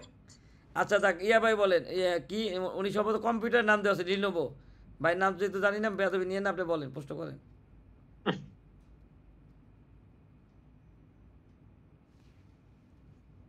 যদি প্রশ্ন না থাকে তাহলে শেষ করে দেয়, কি বলেন? জি স্যার, শেষ করেন। জি স্যার, এমনি মাথা ধরে আছে, বাইরে গেছিলাম তো। তাহলে আমার একটা প্রশ্ন ছিল। হ্যাঁ, আপনি প্রশ্ন উত্তর দিয়ে শেষ করে বলেন। জি ভাইয়া, মানে বিষয়টা হচ্ছে আমার একটা ফ্রেন্ড এনজিও তে চাকরি করে। জি। তো ওর এনজিওর বিন রেজিস্ট্রেশন নাই। জি। ভ্যাট অফিসের বিন রেজিস্ট্রেশন নাই, জি। কিন্তু ওর বিল ভাউচারে ভ্যাট কাটতেছে, এই চালান করে গভর্নমেন্টের ট্রেজারিতে জমা দিচ্ছে, জি। বাট ও ভ্যাট অফিসে জানাচ্ছে না। জি। ভ্যাট অফিসে কোনো রিটার্ন দেয় না। ওনার কি অডিট রিপোর্ট হয়? হ্যাঁ, অডিট রিপোর্ট হয়। উনি যে ওই সিএ রিপোর্ট যদি শুনে, হ্যাঁ আমি পাইছি এরকম ইয়ে আছে, অনেকে আছে যে ব্যাট নিবন্ধন নেয় নাই, ঠিক আছে, কিন্তু বাড়িওয়ালা ভাড়া থেকে ব্যাট কাটে রাখে, আমি পর পাইছি এরকম দু একটা, শুধু ব্যাট অফিসে যেটা জমা দিয়ে আসে, কিন্তু এটা জমা দেয় না। আবার অনেকে আছে দোকান ব্যবসা বাণিজ্য অব্যাহতিপ্রাপ্ত, কিন্তু দোকান ভাড়ার উপরে ব্যাটটা শুধু কাগজটা দিয়ে আসে, মানে ভালো মানুষ। ঠিক তেমনি উনি যদি অ্যাকাউন্ট গোছায় রাখে, ব্যাট অফিস জমা দেয় না, গোছায় রাখে। এখন কথা হলো যে ওই কর্মকর্তার রাজস্ব দেখাইতে পারতেছে না। আর আমাদের দেশে একটা সমস্যা, যারা ব্যাট বেশি দেয় তাদেরই ধরে লোকজন, কি বলেন? লিস্ট পাইছে, এরই ফোন দেয় যে ভাই বিকালবেলা এই যে ক্লাসের মধ্যে একজন ফোন দিচ্ছে, ওনার ব্যাটের ঝামেলা চলতেছে, মানে ওনাকে পাইছে, ওনাকে ফোন দেয় বারবার। এখন কথা হলো যে উনি যদি সিএ রিপোর্টের সাথে মিলায় রাখে, এখন কথা আইনে ছিল কিন্তু যদি জমা দেন কর্মকর্তাকে জানানো উচিত, কিন্তু এটা হলো একটা, কারণ সরকারি কোষাগারে রেকর্ডটা ঢুকতেছে না। আর দ্বিতীয় কথা হলো অডিট হলে উনি মিলাই দিতে পারবে, এই দেখেন আমি ব্যাট আদায় করছি কিন্তু জমা দেয়নি, বুঝলেন নাই? তবে জানানো ভালো, কারণ কর্মকর্তা যদি বলে যে আমি এটা দেখাইতে পারতাম, ডিপার্টমেন্টে তো জমা হয় নাই, এখানে একটা মিস্টেক হইতেছে, ওনার উচিত কি 3 মাস পর এগুলি জমা দিয়ে আসা, এটা মানে ভালো। ঠিক আছে ভাই, ধন্যবাদ। আচ্ছা ঠিক আছে, তাহলে ভালো থাকে সবাই। হ্যাঁ, আসসালামু আলাইকুম।